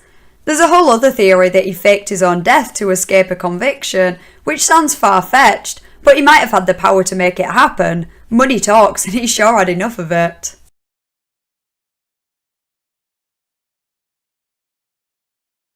Since Jeffrey Epstein's sordid activity came to light, there have been countless theories surrounding his associates and which of them were involved.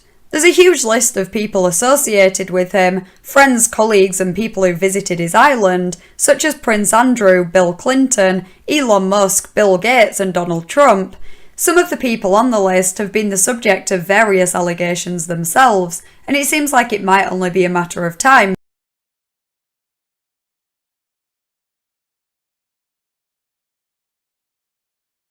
Britney Spears has been under a conservatorship since 2008, following a public breakdown where she shaved her head and attacked a car with an umbrella. Her father was the conservator, meaning he controls her money and makes decisions for her, including whether or not she works. Thankfully, Britney has made significant progress over the years. She's released a few albums and done various live shows. So if she's well enough to do that, how is it that she still isn't able to control her own money, or make her own medical decisions, or be given custody of her children? I'd recommend watching the Framing Britney Spears documentary if you want to know more.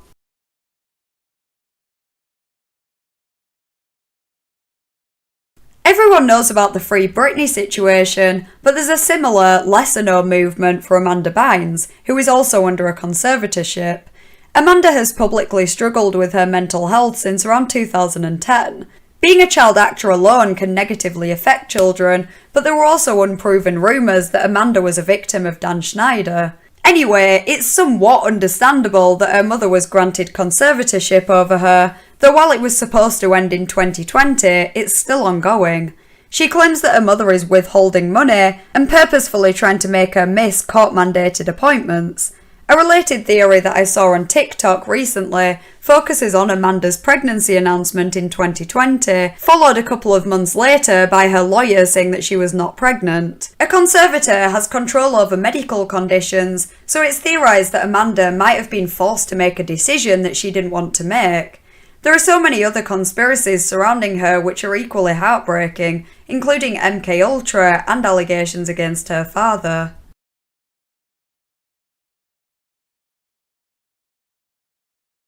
We've already mentioned Princess Diana's suspicious death, Princess Andrew's ties to Jeffrey Epstein, and fake pregnancies, but there are so many other theories surrounding the royal family. One lesser-known theory, probably because there appears to be next to no evidence for it, is that Charles and Diana had a secret daughter because a gynecologist stole some of Diana's eggs so his wife could carry their baby.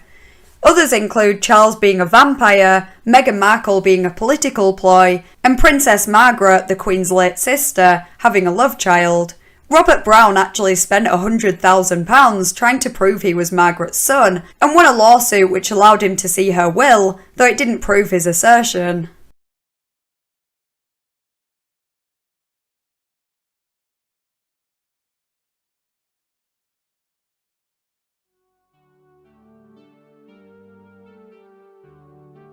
On Halloween 2017, talk show host Wendy Williams passed out on live TV while dressed as the Statue of Liberty. I only remember this because of the conspiracy theories that followed. There's not exactly a right or wrong way to faint, but if you watch a clip of what happened, she does act very strangely. She suddenly loses her train of thought, her eyes widen and she stumbles back, raising her hands up to her head. It's almost like she saw something horrifying or that she was a robot that malfunctioned or something. It cut to an ad break and she was able to finish the show. She claims she passed out because she overheated in her heavy costume with the lights on her, but some believe she's an MKUltra test subject who's been brainwashed and that she woke up for a second on camera.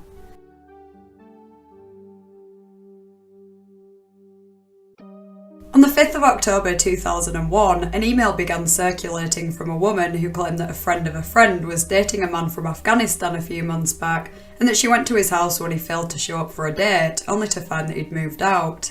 The next day, she got a letter from him apologising and saying he wished he could tell her why he left. He also told her not to go on any commercial flights on 9/11 or to go to any malls on Halloween. She didn't think too much of it until 9/11 happened. Then she gave the letter to the FBI, worrying that a terrorist attack would also occur on Halloween. Thankfully, this turned out to be a hoax. The FBI has never received such a letter and there weren't any terrorist attacks in malls on Halloween 2001. Still, variations of this email were sent around in the following years.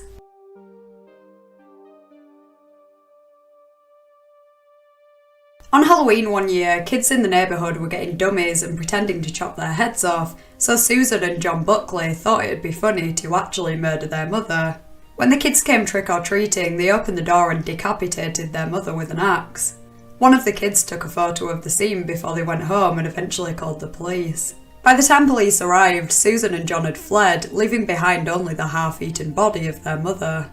This is yet another urban legend that refuses to die. The photo you can see on screen is the original photo, though an edited version is shared around with the story, which shows Susan holding an axe and James holding his mother's head.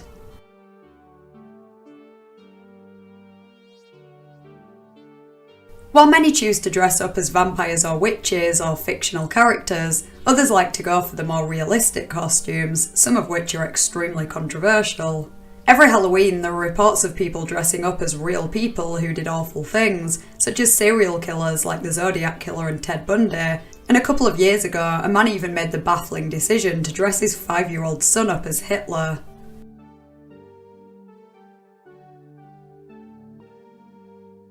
The Irish potato famine was a period of mass starvation and disease in Ireland from 1845 to 1852. Many struggled to survive and around 1 million people died. It was caused by infected potato crops and also resulted in an extra 10,000 deaths outside of Ireland. After more than 1 million people fled the country, the total population of Ireland had decreased by 20 to 25%. Some of these people moved to America and brought Halloween traditions with them, helping to popularise the holiday. It may well have caught on eventually anyway, but who knows if Halloween would be as widely celebrated in America if it wasn't for the potato famine.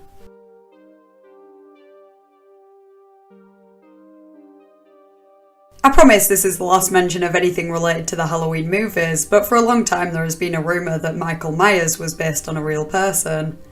The story goes, shortly after Stanley Stiers was born in Iowa in 1912, a nurse swapped him with another baby, and his real family and the other baby were killed in a car crash on their way home from the hospital. When the Stiers found out that Stanley wasn't their baby, the nurse went to prison and they eventually grew to resent him. They had another baby, Susie, who they loved and spoiled while still mistreating Stanley. When he was 11, they stopped him going trick-or-treating but allowed Susie to go to a party and he snapped, killing her with a butcher knife. He then killed the parents and even the dog too and went trick-or-treating after. The story goes on, but in case you're wondering, there's no record of any of this happening, and Michael Myers isn't based on this seemingly fictional character. John Carpenter, director and co-writer of the original film, actually said that a 12 or 13-year-old patient at a psychiatric facility that he visited in psychology class partially inspired the character. He said the kid had a blank, pale, emotionless face, the blackest eyes, the devil's eyes. He said he realised what was living behind that boy's eyes was purely and simply evil.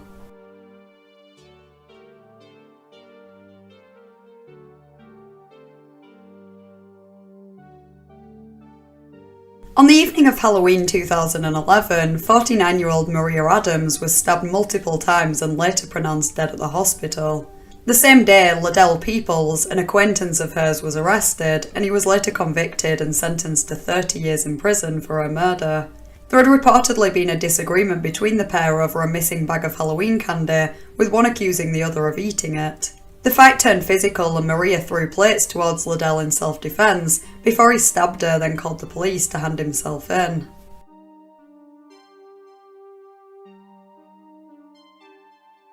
This next entry is an apparently true story that a Reddit user commented on an Ask Reddit thread. This happened to my friend who is not on Reddit. It's Halloween night and there's a knock on her parents' door. Dad goes to open it and there is a man with a bag on his head standing on their porch, silent.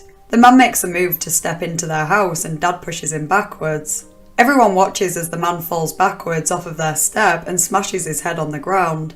It is revealed that the man with the bag is my friend's grandfather, Mum's dad, who was trying to Halloween prank them. He was rushed to the hospital with permanent damage, no longer able to care for himself or his wife, who had health issues as well. They both ended up in convalescent care.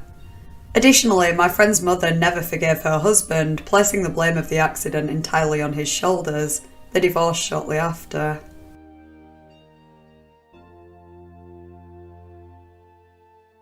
Halloween candy poisonings might be nothing more than an urban legend, however there have been a few cases of trick-or-treat loot containing pins, needles and razor blades. Most of these were kids or irresponsible teenagers playing a dangerous prank that they hadn't thought through. However, in 2000, 49-year-old James Joseph Smith was charged with 1 count of adulterating a substance with intent to cause death, harm or illness after he put needles in Snickers bars and handed them out to kids who were trick-or-treating. Thankfully, no one was killed or seriously injured, but a 14-year-old boy was pricked by a needle after biting into the chocolate bar.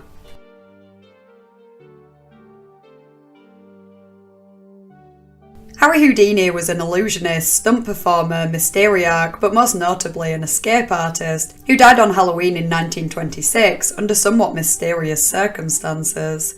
Perhaps the first relevant event that led to his death was on the 11th of October, when he fractured his left ankle during a performance. He was advised to pause the tour but ignored his doctor and continued.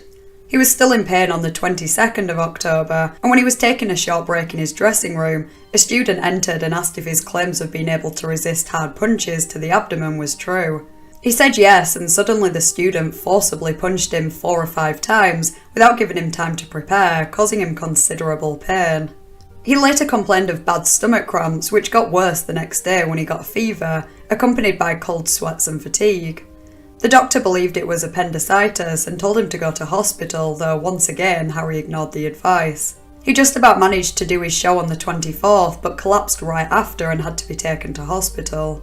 It was found that his appendix had ruptured several days earlier and it was removed, but the damage was already done. He died less than a week later. His official cause of death was peritonitis caused by the ruptured appendix, though that has been disputed and it is an extremely rare cause of death.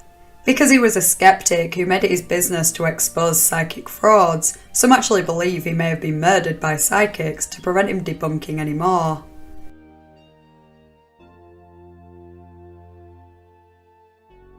Remember in 2016 when people were dressing up as clowns to scare people?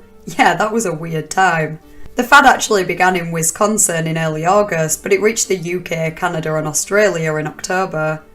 Later that month, several news outlets reported that a clown-initiated purge or attack would occur on the night before Halloween, resulting in some taking a gun for protection while trick-or-treating. Thankfully, it was mostly a false alarm, although on Halloween, a family in Florida were attacked by a group of around 20 people in clown masks, and masks from the Purge movie. It doesn't sound like they were ever caught.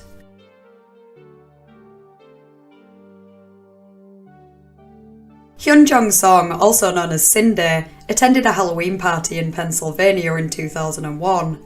She left the party at around 2 AM on the 1st of November, then went to a friend's house for a couple of hours, and after they dropped her off outside her apartment, she was never seen again. 3 days later, she was reported missing by her friends, who eventually started to worry when they hadn't heard from her.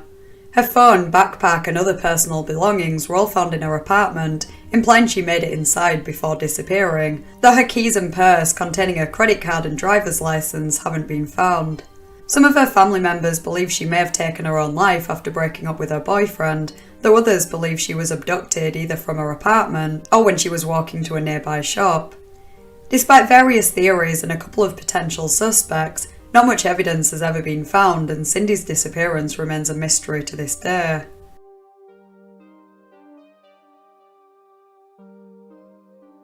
Dressing up and going to parties or trick-or-treating is fun, but Halloween is actually one of the most dangerous times of the year. According to Safe Kids USA, children are more than twice as likely to be killed by a car while walking on Halloween night than any other time of the year. Not to mention the risks posed by costumes and decorations. Halloween costumes, particularly cheaply made ones, are often highly flammable, and many children have suffered burns as a result. Loose-fitting costumes might cause a child to trip, masks could prevent them from seeing properly, and toy swords and spikes can cause eye injuries. Candles and other decorations increase the risk of house fires, and the use of fireworks introduces a whole new set of risks. Need I continue?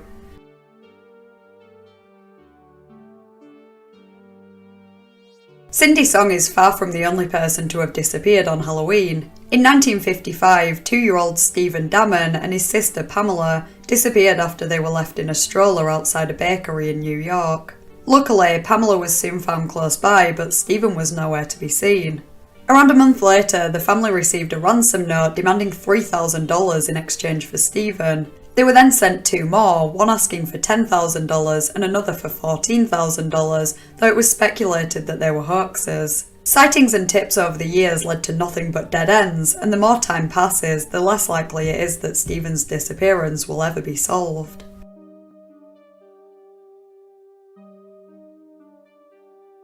Here's another terrifying story from Reddit. Junior year of high school, my cousin and I volunteered to drive some of the younger kids from church and chaperone their trick-or-treating. We were walking down the street, back toward the truck, when I hear a sound that was familiar but didn't click at first. I hear it again and feel something whiz past me and hit the concrete. I realised it was someone with a pellet gun about the time one of the little girls screamed this blood-curdling wail and fell down. He'd shot her in the eye with a CO2-powered pellet gun. My cousin took off running toward a yard, leaned down and grabbed a hunk of gravel or concrete from the driveway and chunked it into the tree. He had a 92-mile-per-hour fastball and hit the kid, knocking him from a limb and onto the ground. I'm wrangling 7 kids from 6 to 12 years old, all screaming and crying, while my cousin is beating the boogers out of this guy's sinus cavity. Parents are running outside and it's chaos when the police and ambulance finally show up. Long story short, kid with the pellet gun got an assault with a deadly weapon and another charge, and the little girl, 8 years old, lost her eye from the incident.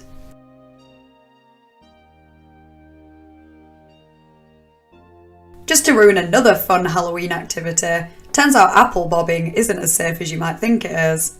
Aside from the risk of infection from unclean water that various other people have been bobbing into, children in particular, but adults too, could end up with a serious eye injury.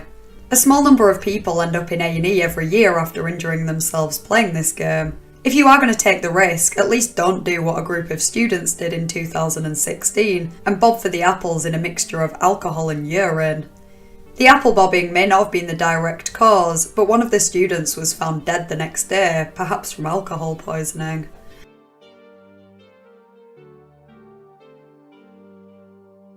I said earlier that there have been no confirmed cases of poison in trick-or-treat loot. However, in 1974, Timothy O'Brien started to eat one of the sweets he had picked up and noticed it tasted strange. Shortly after, he said his stomach hurt and ran to the bathroom where he began vomiting and convulsing before going limp. He died on the way to the hospital.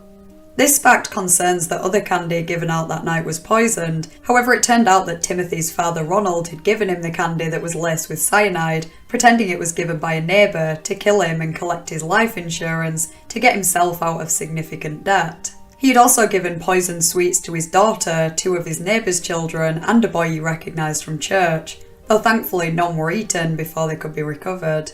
He was charged and pled not guilty to 1 count of capital murder and 4 counts of attempted murder, though he was eventually found guilty on all counts and sentenced to death. He was executed by lethal injection in March 1984.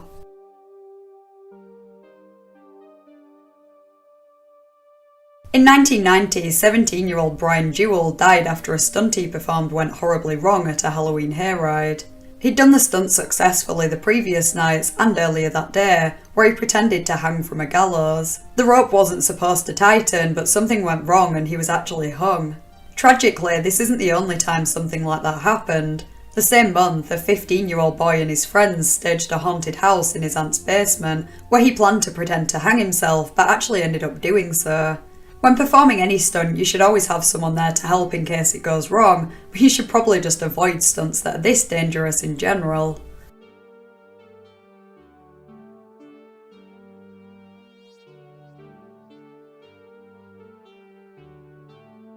In 2004, roommates Adrian Izona, Leslie Mazzara, and Lauren Mianza decided to head to bed after handing out candy to the trick-or-treaters. Shortly after 11 PM, Lauren was woken by noises coming from upstairs, so she went to investigate.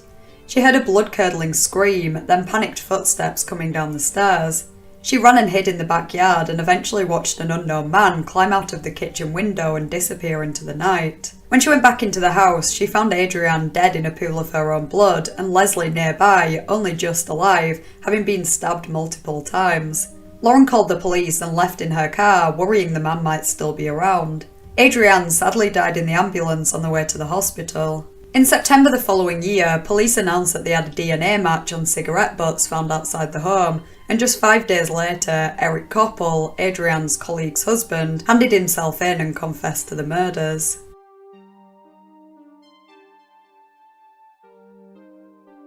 You might think that stories of real dead bodies being mistaken for Halloween decorations sounds like another urban legend, but this one's actually true, and it's happened on more than one occasion. On the 26th of October 2005, a 42-year-old woman took her own life and her body was left hanging in a tree for hours. It could easily be seen by passing vehicles, but people just assumed it was a decoration. There was a similar occurrence in 2009 when the decomposing body of a 75-year-old man was left on the balcony of his home for several days.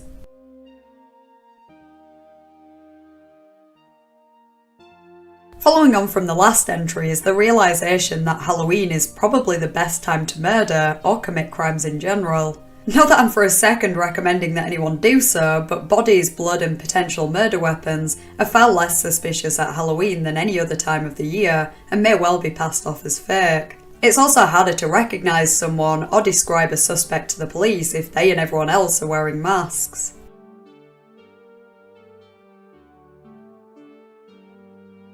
On Halloween in 2012, 24-year-old Rebecca Gay was reported missing around midday. It wasn't until the next day that her body was found in a large ditch behind tall pine trees around a mile away from her home. Turned out she had been murdered by her mother's fiancé, John White, who said he did it because he wanted to have sex with a dead body, though claimed he couldn't remember whether he actually did that or not. Rebecca's 3-year-old son was home at the time, and John dressed him in his Halloween costume before dropping him off at his father's house. He had previously been convicted of manslaughter after killing a woman in 1994, and after he was sentenced to 56 years for killing Rebecca, he took his own life in prison.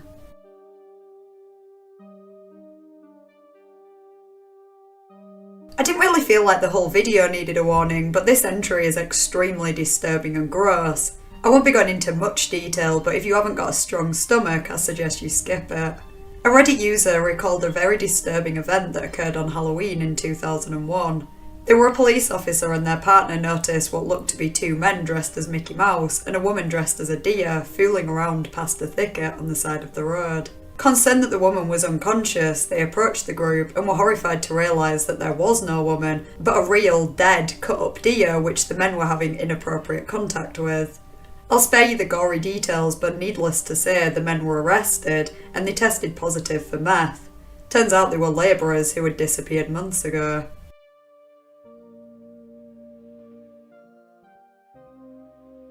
On Halloween in 1975, 15-year-old Martha Moxley's body was found under a tree in her family's backyard. She had gone out with friends the night before on what is known as Mischief Night, and was last seen with Thomas Skakel, the older brother of Michael Skakel, who was the same age as Martha. Both were prime suspects for years, though not enough evidence was found to charge anyone. They significantly changed their alibis multiple times over the years, and 2 students testified that they heard Michael confess to killing Martha. He was eventually arrested, and in 2002 he was found guilty and sentenced to 20 years to life in prison. In 2013, he was granted a retrial and released on a $1.2 million bond until the new trial, though after his conviction was reinstated, he returned to prison in 2018. A few months later, this was overturned, then on the 30th of October 2020, exactly 45 years since Martha's death, it was decided that he would not be retried for her murder, and so he's now a free man.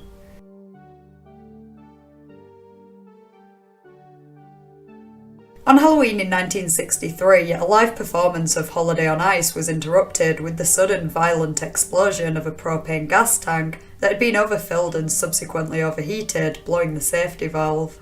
It has been described as one of the worst tragedies in Indiana history, as it caused the deaths of 74 people and injured nearly 400 more. 5 individuals were charged with manslaughter and 2 on misdemeanor charges, though only Edward Frango was found guilty of assault and battery. This was later overturned and victims and their families were awarded around $4.6 million in settlements.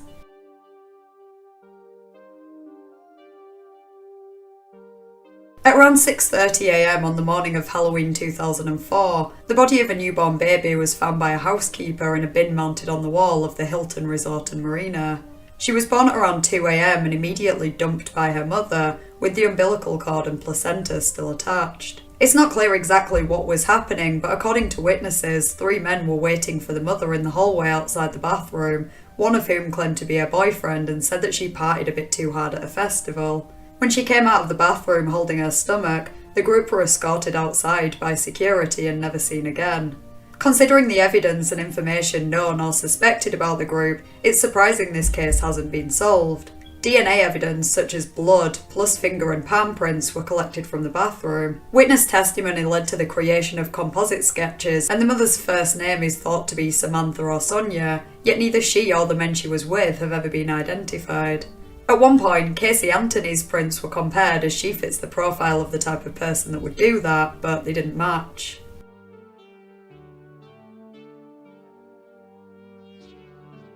On Halloween in 1837, on a rainy night when the sea was rough, a ship named Monmouth started its journey from New Orleans against the wishes of most people on board. It was carrying many boxes filled with bottles of whiskey, which the officers in charge and the men steering the ship began drinking. They were unable to control the ship and keep it on course, but refused to stop and continue the next morning. Another ship approached, and Monmouth ended up ramming into the centre of it. A man who was on Monmouth remembered hearing the screaming of men, women and children as it began to sink.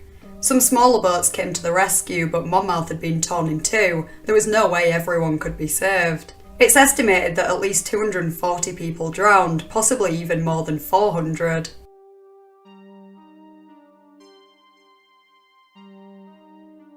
Indira Gandhi was the first and only female Prime Minister of India. She put Operation Blue Star in place, which was a military action to remove the leader of a prominent Sikh religious institution and his followers from the Holy Golden Temple. As a result, many pilgrims died and damage was caused to the Akal Takht. Motivated by this, Indira's Sikh bodyguards, Satwant and Beant Singh, assassinated her on Halloween in 1984 by shooting her multiple times. Beant, who had known her for 10 years and was one of her favourite guards, was shot to death during interrogation. Over the next 4 days, 8,000 Sikhs were killed in the anti-Sikh riots as a retaliation. Satwant and alleged conspirator Kehar Singh were both sentenced to death and executed in January 1989.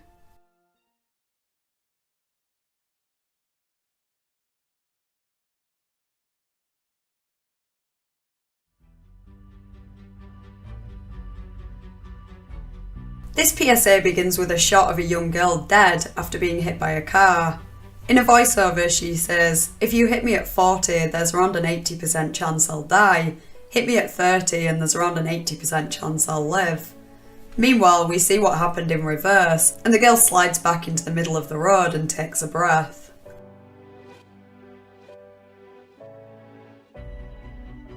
Tense music plays as the narrator explains the consequences of global warming, while clips of extreme weather are shown.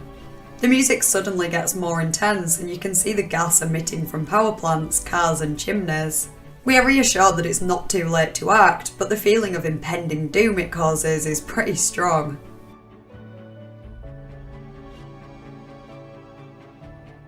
This one begins with a man talking, as if at you, politely telling you to take your seat and allow the cage to be installed, which is for your own good. He says to comply with the surgeons, who will remove your teeth and nails to reduce the incidence of cannibalism, then goes on to further describe the shocking conditions you'll be kept in. But it's all good because you get to be part of one of the world's most cost-effective production systems. It then cuts to clips of chickens being kept in those conditions to promote buying free-range eggs. If anything though, they really should have been advising against eggs in general, considering free range isn't that much better for the chickens.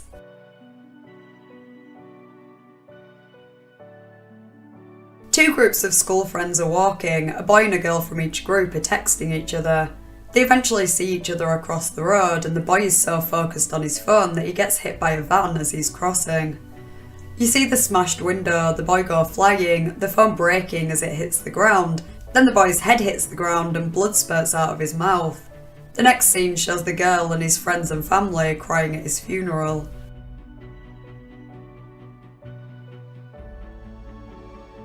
Julie is driving her kids to school and notices a van pull up behind her as a voice says, "Like most victims, Julie knew her killer." The van gets closer, making you think that the driver will be Julie's killer, but then it turns off and disappears out of sight. Preoccupied by the van, Julie doesn't notice the car in front of her and crashes. Turns out her son is the killer. He's not wearing a seatbelt, so he flies into the back of her seat with force, crushing her.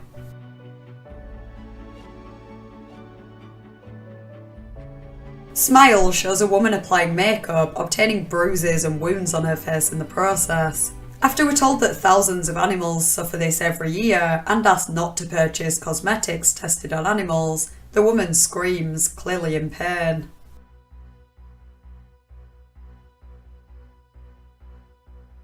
This PSA is warning of the dangers of playing with fireworks. You can see someone holding a firework while people in the background are counting down. By the time they get to 4, the firework goes off and suddenly a scarred hand appears, missing 2 fingers.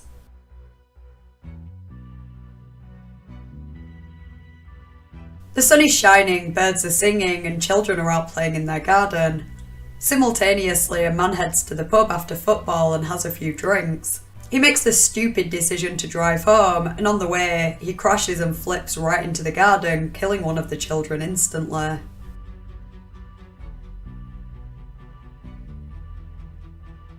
This isn't the most graphic or shocking PSA on the list, but it's definitely one of the creepiest.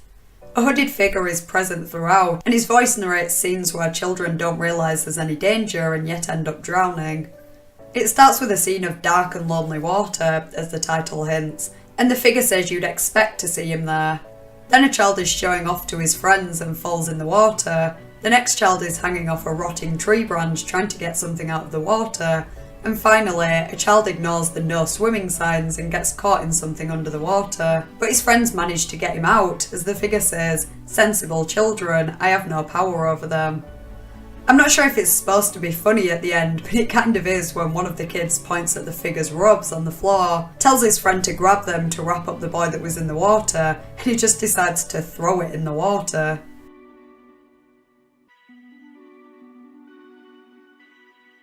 It Rarely Stops shows a woman with cuts and bruises on her face looking at the camera. She pats her black eye, then a wound on her forehead, as if putting makeup over them, and it briefly looks better, but more and more wounds appear on her face and neck that she's unable to cover. The text next to her reads, "It rarely stops," and a split second before it ends, she suddenly looks away from the camera, terrified, as if someone just entered the room.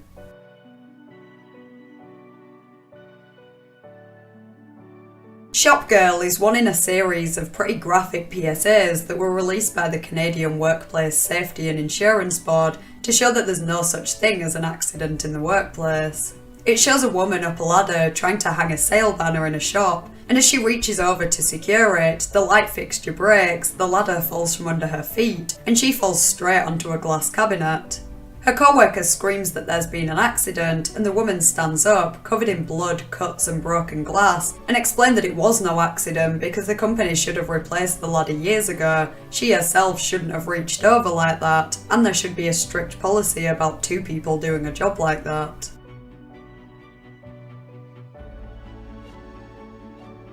Some of the best PSAs, in my opinion, start out with a happy scene and upbeat music, and then a sudden shift. This one shows a group of 6 friends trying to fit their stuff into a car which only has 5 seats, so one has to sit on another's knee. The vintage music and sepia filter suddenly stops as the driver turns the key and looks back to see his friends all dead in the back seat, covered in blood.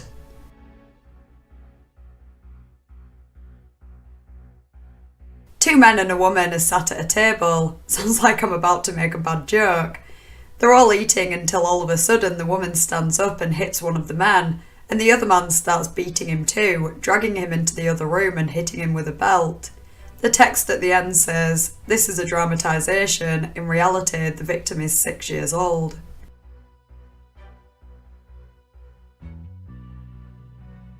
As the title suggests, Funniest Home Video is a compilation of funny home videos involving children until it starts going wrong, and we're warned that thousands of parents watch their children break bones, suffer brain damage, and even die from falling accidents.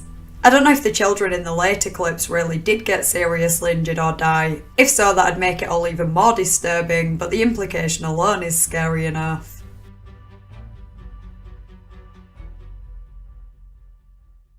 This PSA is similar to Hand, the British one that we covered earlier, in that it warns against playing with fireworks by showing a burnt hand. Only in this one, there's a countdown from 10, starting with a pair of hands with all fingers intact. At 9, hands are shown missing 1 finger, at 8 they're missing 2, and so on until there is just arms and no hands at all.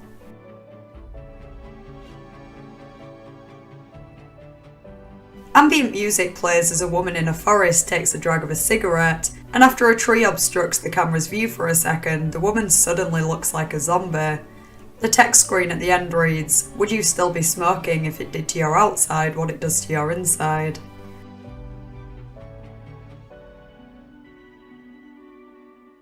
Rabies is terrifying, there's no two ways about it, so any PSA relating to it would automatically earn a spot in the top 2 tiers. This one shows a woman at the airport walking past a poster warning against smuggling pets because it could bring rabies into Britain. She gets stopped by someone who checks her bag and finds that she has a cat in it.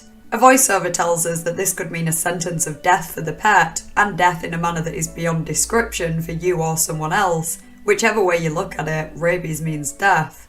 Throughout, it quickly flashes to a boy in hospital suffering with rabies, and at the end we see a longer shot of him.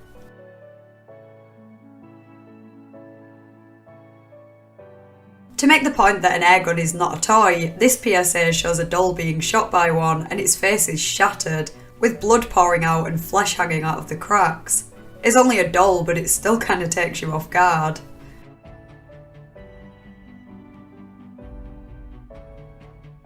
I assume each segment of this was shown separately and there might be more, but the compilation I watched showed 4 stories of people who were prescribed opioids or just started taking them recreationally, and they seriously injured themselves to get more. Amy deliberately crashed her car, Kyle broke his own hand with a hammer, Chris broke his arm by slamming a door on it, and Joe broke his back by allowing a car to crush him. I actually didn't realise how quickly you can become addicted to opioids, but apparently it can happen in just 5 days.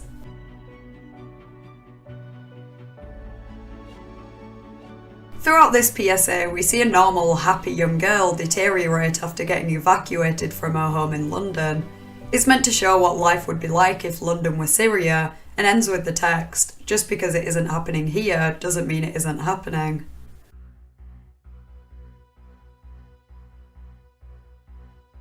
Here's another NSPCC ad in which various situations can be heard, but all you can see is characters and people in posters with their eyes covered. You don't need to see what's happening to figure it out though. You can hear adult and child voices, and physical assaults, abuse and neglect are all implied. A woman's voice at the end says, "Sometimes we can't bear to look either, but cruelty to children can be stopped, and with your help it can be stopped forever."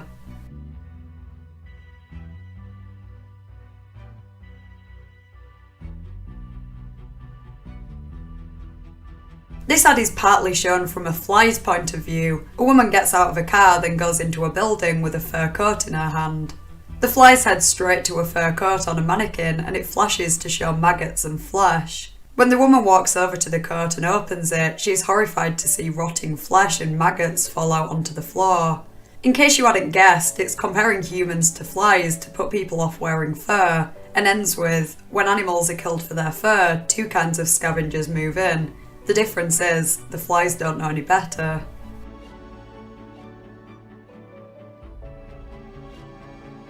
A woman is serving Sunday dinner to her family and they're all talking about their day and plans. Suddenly, the woman gets out a gun and shoots the youngest boy in the head. Everyone freaks out, one of the older boys throws up and the woman falls back, seemingly in shock.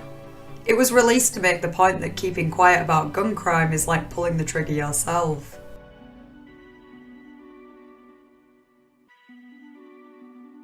This New Zealand ad educates on the dangers of speeding by showing a family in a car with the dad driving too fast. The clip pauses right after it becomes clear that a crash will occur, and the narrator explains that if he was going slower, his wife wouldn't have been killed instantly. The last thing his daughter heard wouldn't be the sound of her own neck breaking. His other daughter wouldn't break several ribs and a collarbone, and he could have avoided broken bones and a broken heart, but it's too late now. The crash happens and the final shot shows the wife's almost unrecognisable face after slamming into the solid surface in front of her, while the surviving daughter cries.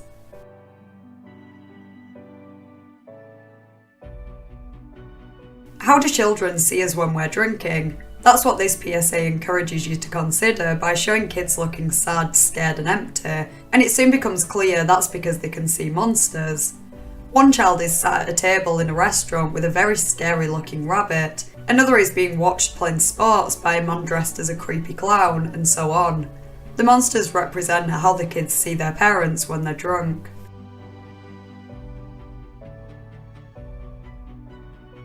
This PSA from Quebec shows a man operating machinery in the workplace. Another employee appears and motions for him to stop, but it's too late. Another man has already been caught in the machine, and we see a close-up shot of his crushed face, complete with a finger twitch.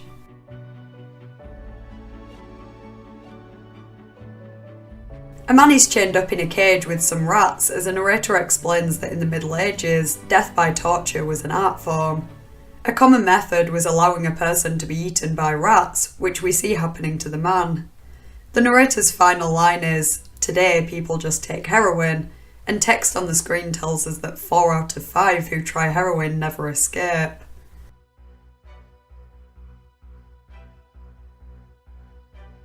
I remember being minorly freaked out by some British PSAs as a kid, but through researching for this Iceberg, I realised that other countries put us to shame. This French ad shows the many effects of drink driving. A crash occurs which kills a boy and we see his mum finding out. Some of the other passengers are seriously injured and a baby is in one of the cars too.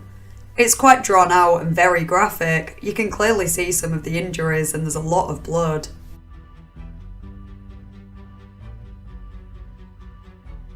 Day Trip is in German, but I'm pretty sure the moral of the story relates to children seeing violence on TV. This poor kid is taken for a day out where he sees at least 2 dead bodies, someone being beaten up, a kidnapped woman being tortured, and someone passed out, maybe even dead, in a public toilet after taking drugs.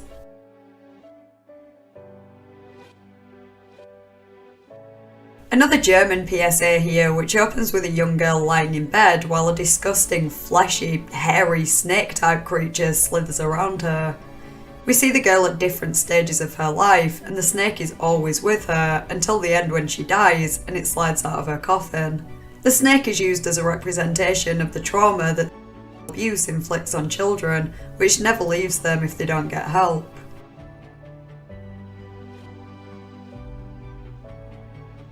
The most impactful PSAs, in my opinion, are the ones that have a twist. This Africa ad shows children starving and dying in Africa, with text on the screen saying, "We know you hate being asked for money, so please send your old shoeboxes."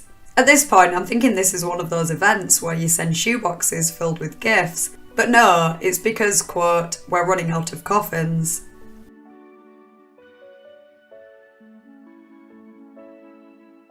Apaches is the longest PSA on this iceberg. It's a 26-minute long British film released to educate children on playing safely on farms.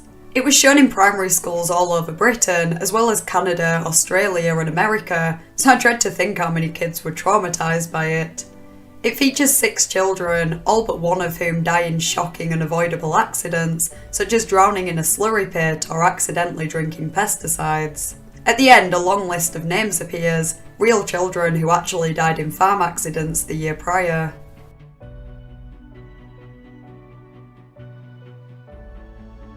Protect and Survive was the title of a series of booklets and PSAs produced by the British government to prepare the public for the possibility of a nuclear war.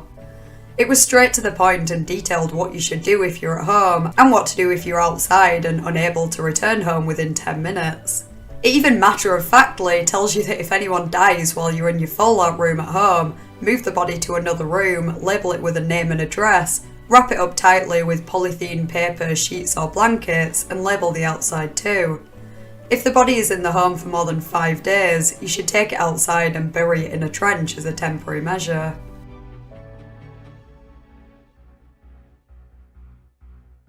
The boy in this NSPCC ad might be a cartoon, but it's still distressing to watch what happens to him. His dad gets home, hits him, and becomes progressively annoyed by toys on the floor and the boy tripping up over his leg. The effects of the abuse are dramatised as they would be in a slapstick cartoon, but the acts themselves are accurate for some children. The boy is burnt by a cigarette, thrown around and basically used as a punching bag before he's thrown down the stairs, and the final shot shows a real boy lying at the bottom of the stairs.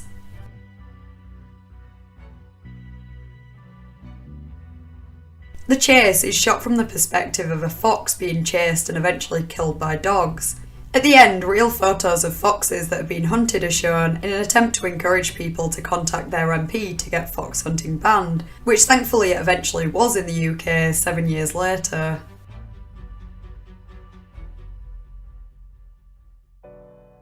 A happy young couple are sat on a wall, preoccupied, staring into each other's eyes, when all of a sudden a crash occurs and a car flips towards them, hitting the boy and leaving the girl pinned between her now dead boyfriend and the wall.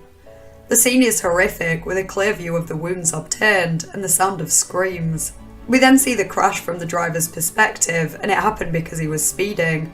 At the end, we see that, unsurprisingly, the girl was paralysed in the accident, and she sat in a wheelchair at the graveyard.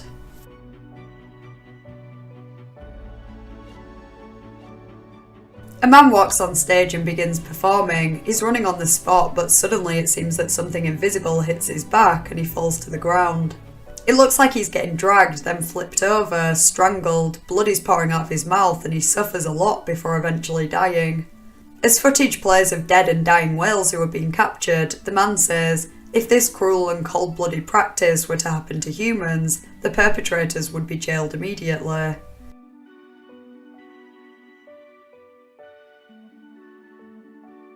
What makes this PSA more disturbing than most is that it's all real and not scripted. Lenny is a heroin addict who tells his story to the cameraman while taking heroin on camera.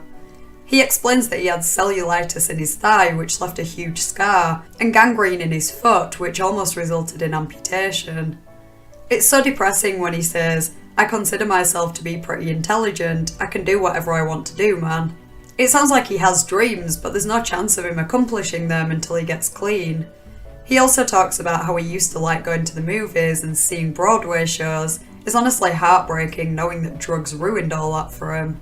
He says to the cameraman that if he comes back the following year, he'll be a totally different person and he'll be successful. I don't think the ad was updated when that time came, but I did some research and found out that the cameraman did return the following year, but Lenny never showed up and was never heard from again.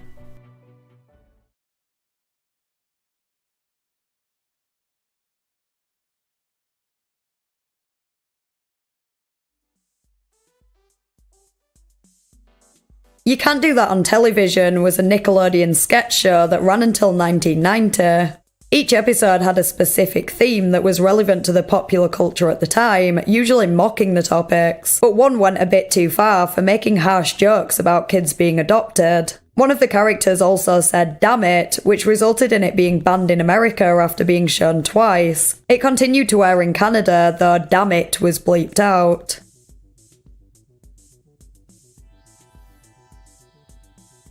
Another episode of Dexter's Laboratory here. This one was banned in America, Canada, and the UK because of one of the characters that was a parody of the Marvel character Silver Surfer. Not only were problems caused by them not gaining Marvel's permission, but the character was also controversial due to its stereotypical portrayal of gay men.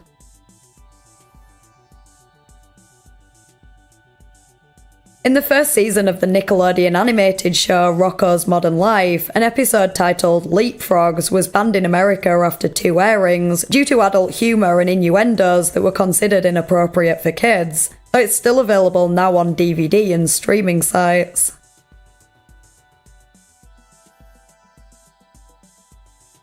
Flying Dupes was an episode of Tailspin that was permanently banned due to terrorist themes. The plot involved a character getting tricked into delivering a package that contained a bomb planted by munitions manufacturers in an attempt to start a war. It was accidentally shown again on Toon Disney in 1999. I have no idea how that happened there.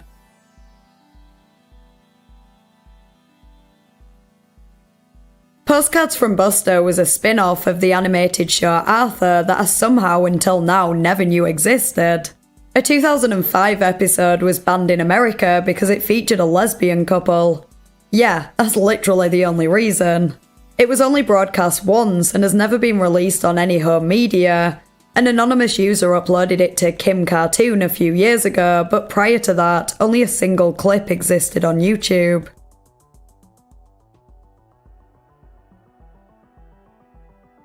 An episode of Cow and Chicken was never repeated after it initially aired in 1998 because it featured adult humour and appeared to negatively portray lesbians. It showed a group of female bikers who were at one point mistaken for men, breaking into a house and nibbling on the carpet, and was soon replaced with a different instalment.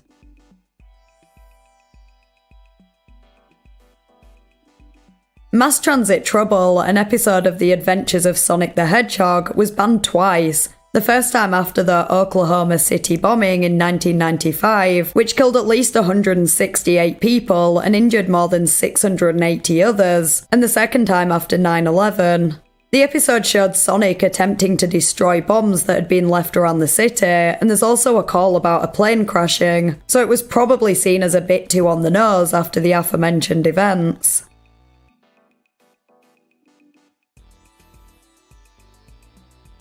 I Love Lucy was a sitcom that began in 1951 and ran till 1957. I couldn't find that much info on this specific episode, but it apparently involves Lucy and Ricky visiting his family in Cuba, and Lucy trying and failing to make a good impression. It was banned due to the tense relationship between America and Cuba, but is now back in syndication.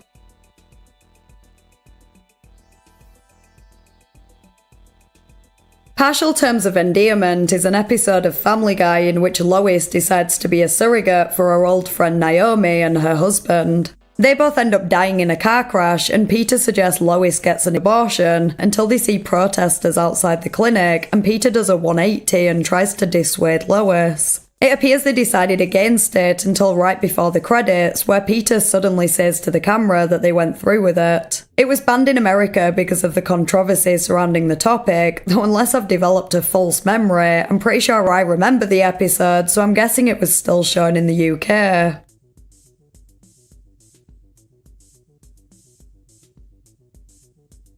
Here we have another entry that was banned due to the subject of abortion. Maud's Dilemma from the show Maud was a two-parter that told the story of the main character getting pregnant at 47 and struggling to decide whether or not to keep the baby. It wasn't actually banned everywhere in America, but after several thousand complaint letters, numerous networks refused to repeat it.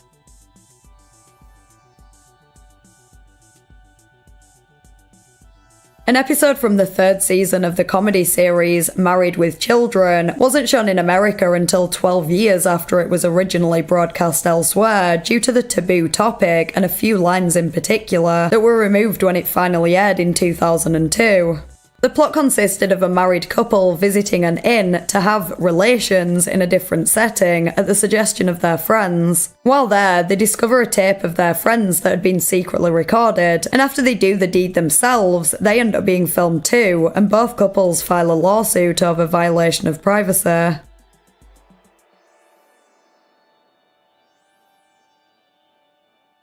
The BBC decided against airing 4 episodes of Star Trek between 1969 and 1994, and heavily censored others. It had a bit of a reputation for cracking down on science fiction shows, though whether or not banning all 4 episodes was justifiable is debatable. In one, Captain Kirk comes across a society where all the adults have died of an unknown disease, leaving behind all the children. Another featured one of the first interracial kisses on TV, but was officially banned due to violence. The third shows characters being tortured in an asylum and a risque exotic dance. The final one doesn't feature blood and guts, but the implications are disturbing, and one of the characters' injuries are described in detail. Star Trek fans petitioned for the BBC to show these episodes, and they refused multiple times, stating, quote, "They all dealt most unpleasantly with the already unpleasant subjects of madness, torture, sadism, and disease. They were finally broadcast over 20 years after American viewers had seen them."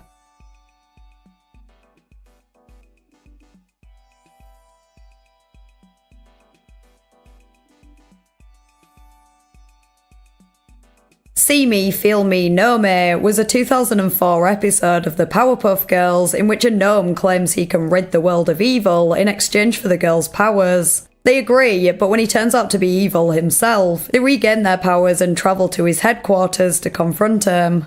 Cartoon Network decided to ban the installment, bizarrely claiming that the metal beams in the destroyed buildings looked like crosses and one of the hippies looked like Jesus. There was also a scene that featured strobing effects that may have contributed to the decision.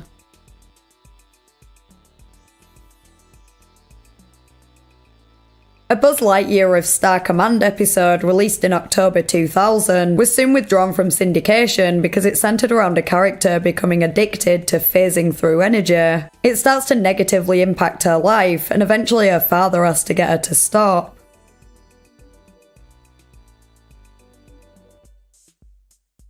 This is another episode that was banned due to the resemblance to 9/11. It was from the second season of 101 Dalmatians, the series, and showed Spot flying a plane around a tower and crashing it into a windmill, causing a big cloud of flour.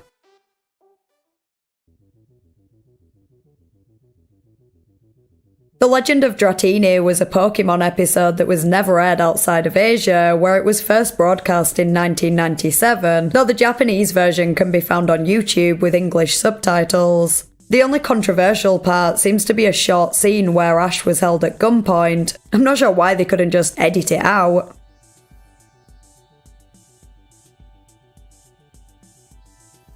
Yet another episode banned due to 9/11, Battle Protocol from Transformers Robots in Disguise was released the day before the attacks and featured collapsing buildings in New York. It was later edited and re-aired.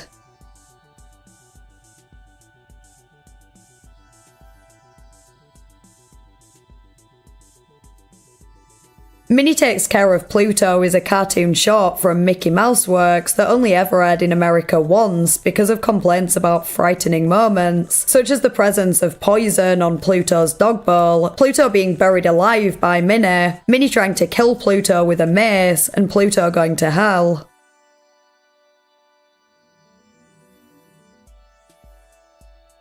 I Rue the Day is an episode of iCarly, but I couldn't really find any information on it being banned beyond a comment on tvtropes.org that claimed it was temporarily banned from Nickelodeon and Teen Nick when Sony was hacked in 2014, then re-aired the following year.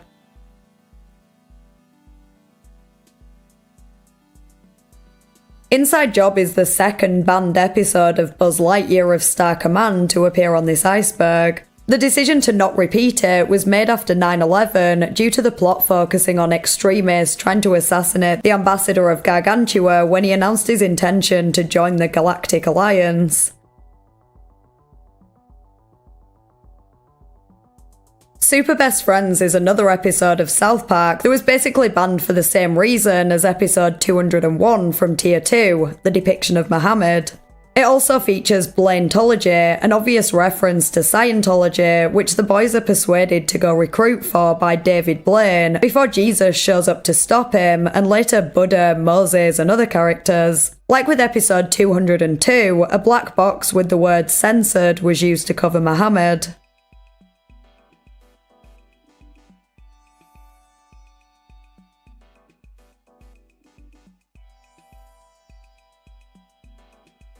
"9/11 was again the reason for this episode of The Amanda Show never being repeated, though it was arguably less reminiscent than some of the others.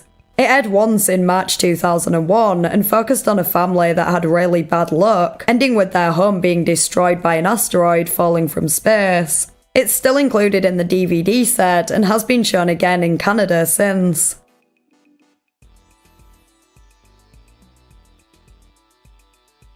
This 1944 short film from Merry Melodies was taken off air due to racial stereotyping. It features Bugs Bunny fighting against the Imperial Japanese Army in the Pacific War and has been criticised for its portrayal of Japanese characters as caricatures. The title of the episode even included a term that is considered offensive towards Japanese people. There are numerous other Looney Tunes and Merry Melodies episodes that were withheld from syndication also due to racial stereotyping, known as the Censored 11, though this episode is not classed as one of them.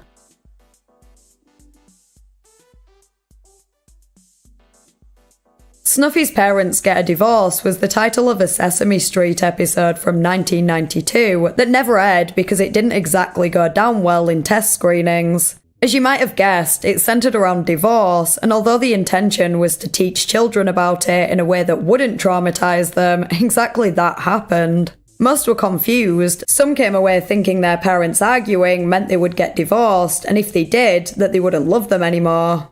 There was a scene where one of the children starts hitting and kicking a teddy bear out of frustration because her parents are divorcing, and the kids who were at the screening apparently thought she stabbed it with a knife.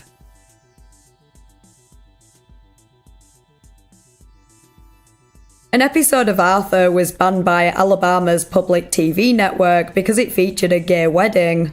Arthur's teacher, Mr. Ratburn, got married to a man, and APT decided to show a rerun instead because, quote, "Although we strongly encourage parents to watch television with their children and talk about what they have learned afterwards, parents trust that their children can watch APT without their supervision."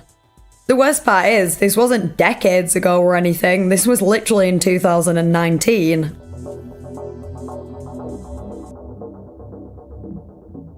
be interested to hear your thoughts in the comments, plus any topics you might like me to cover in the future.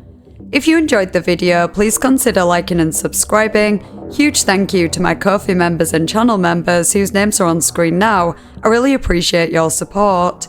Thanks for watching, and I'll see you next time in a new video.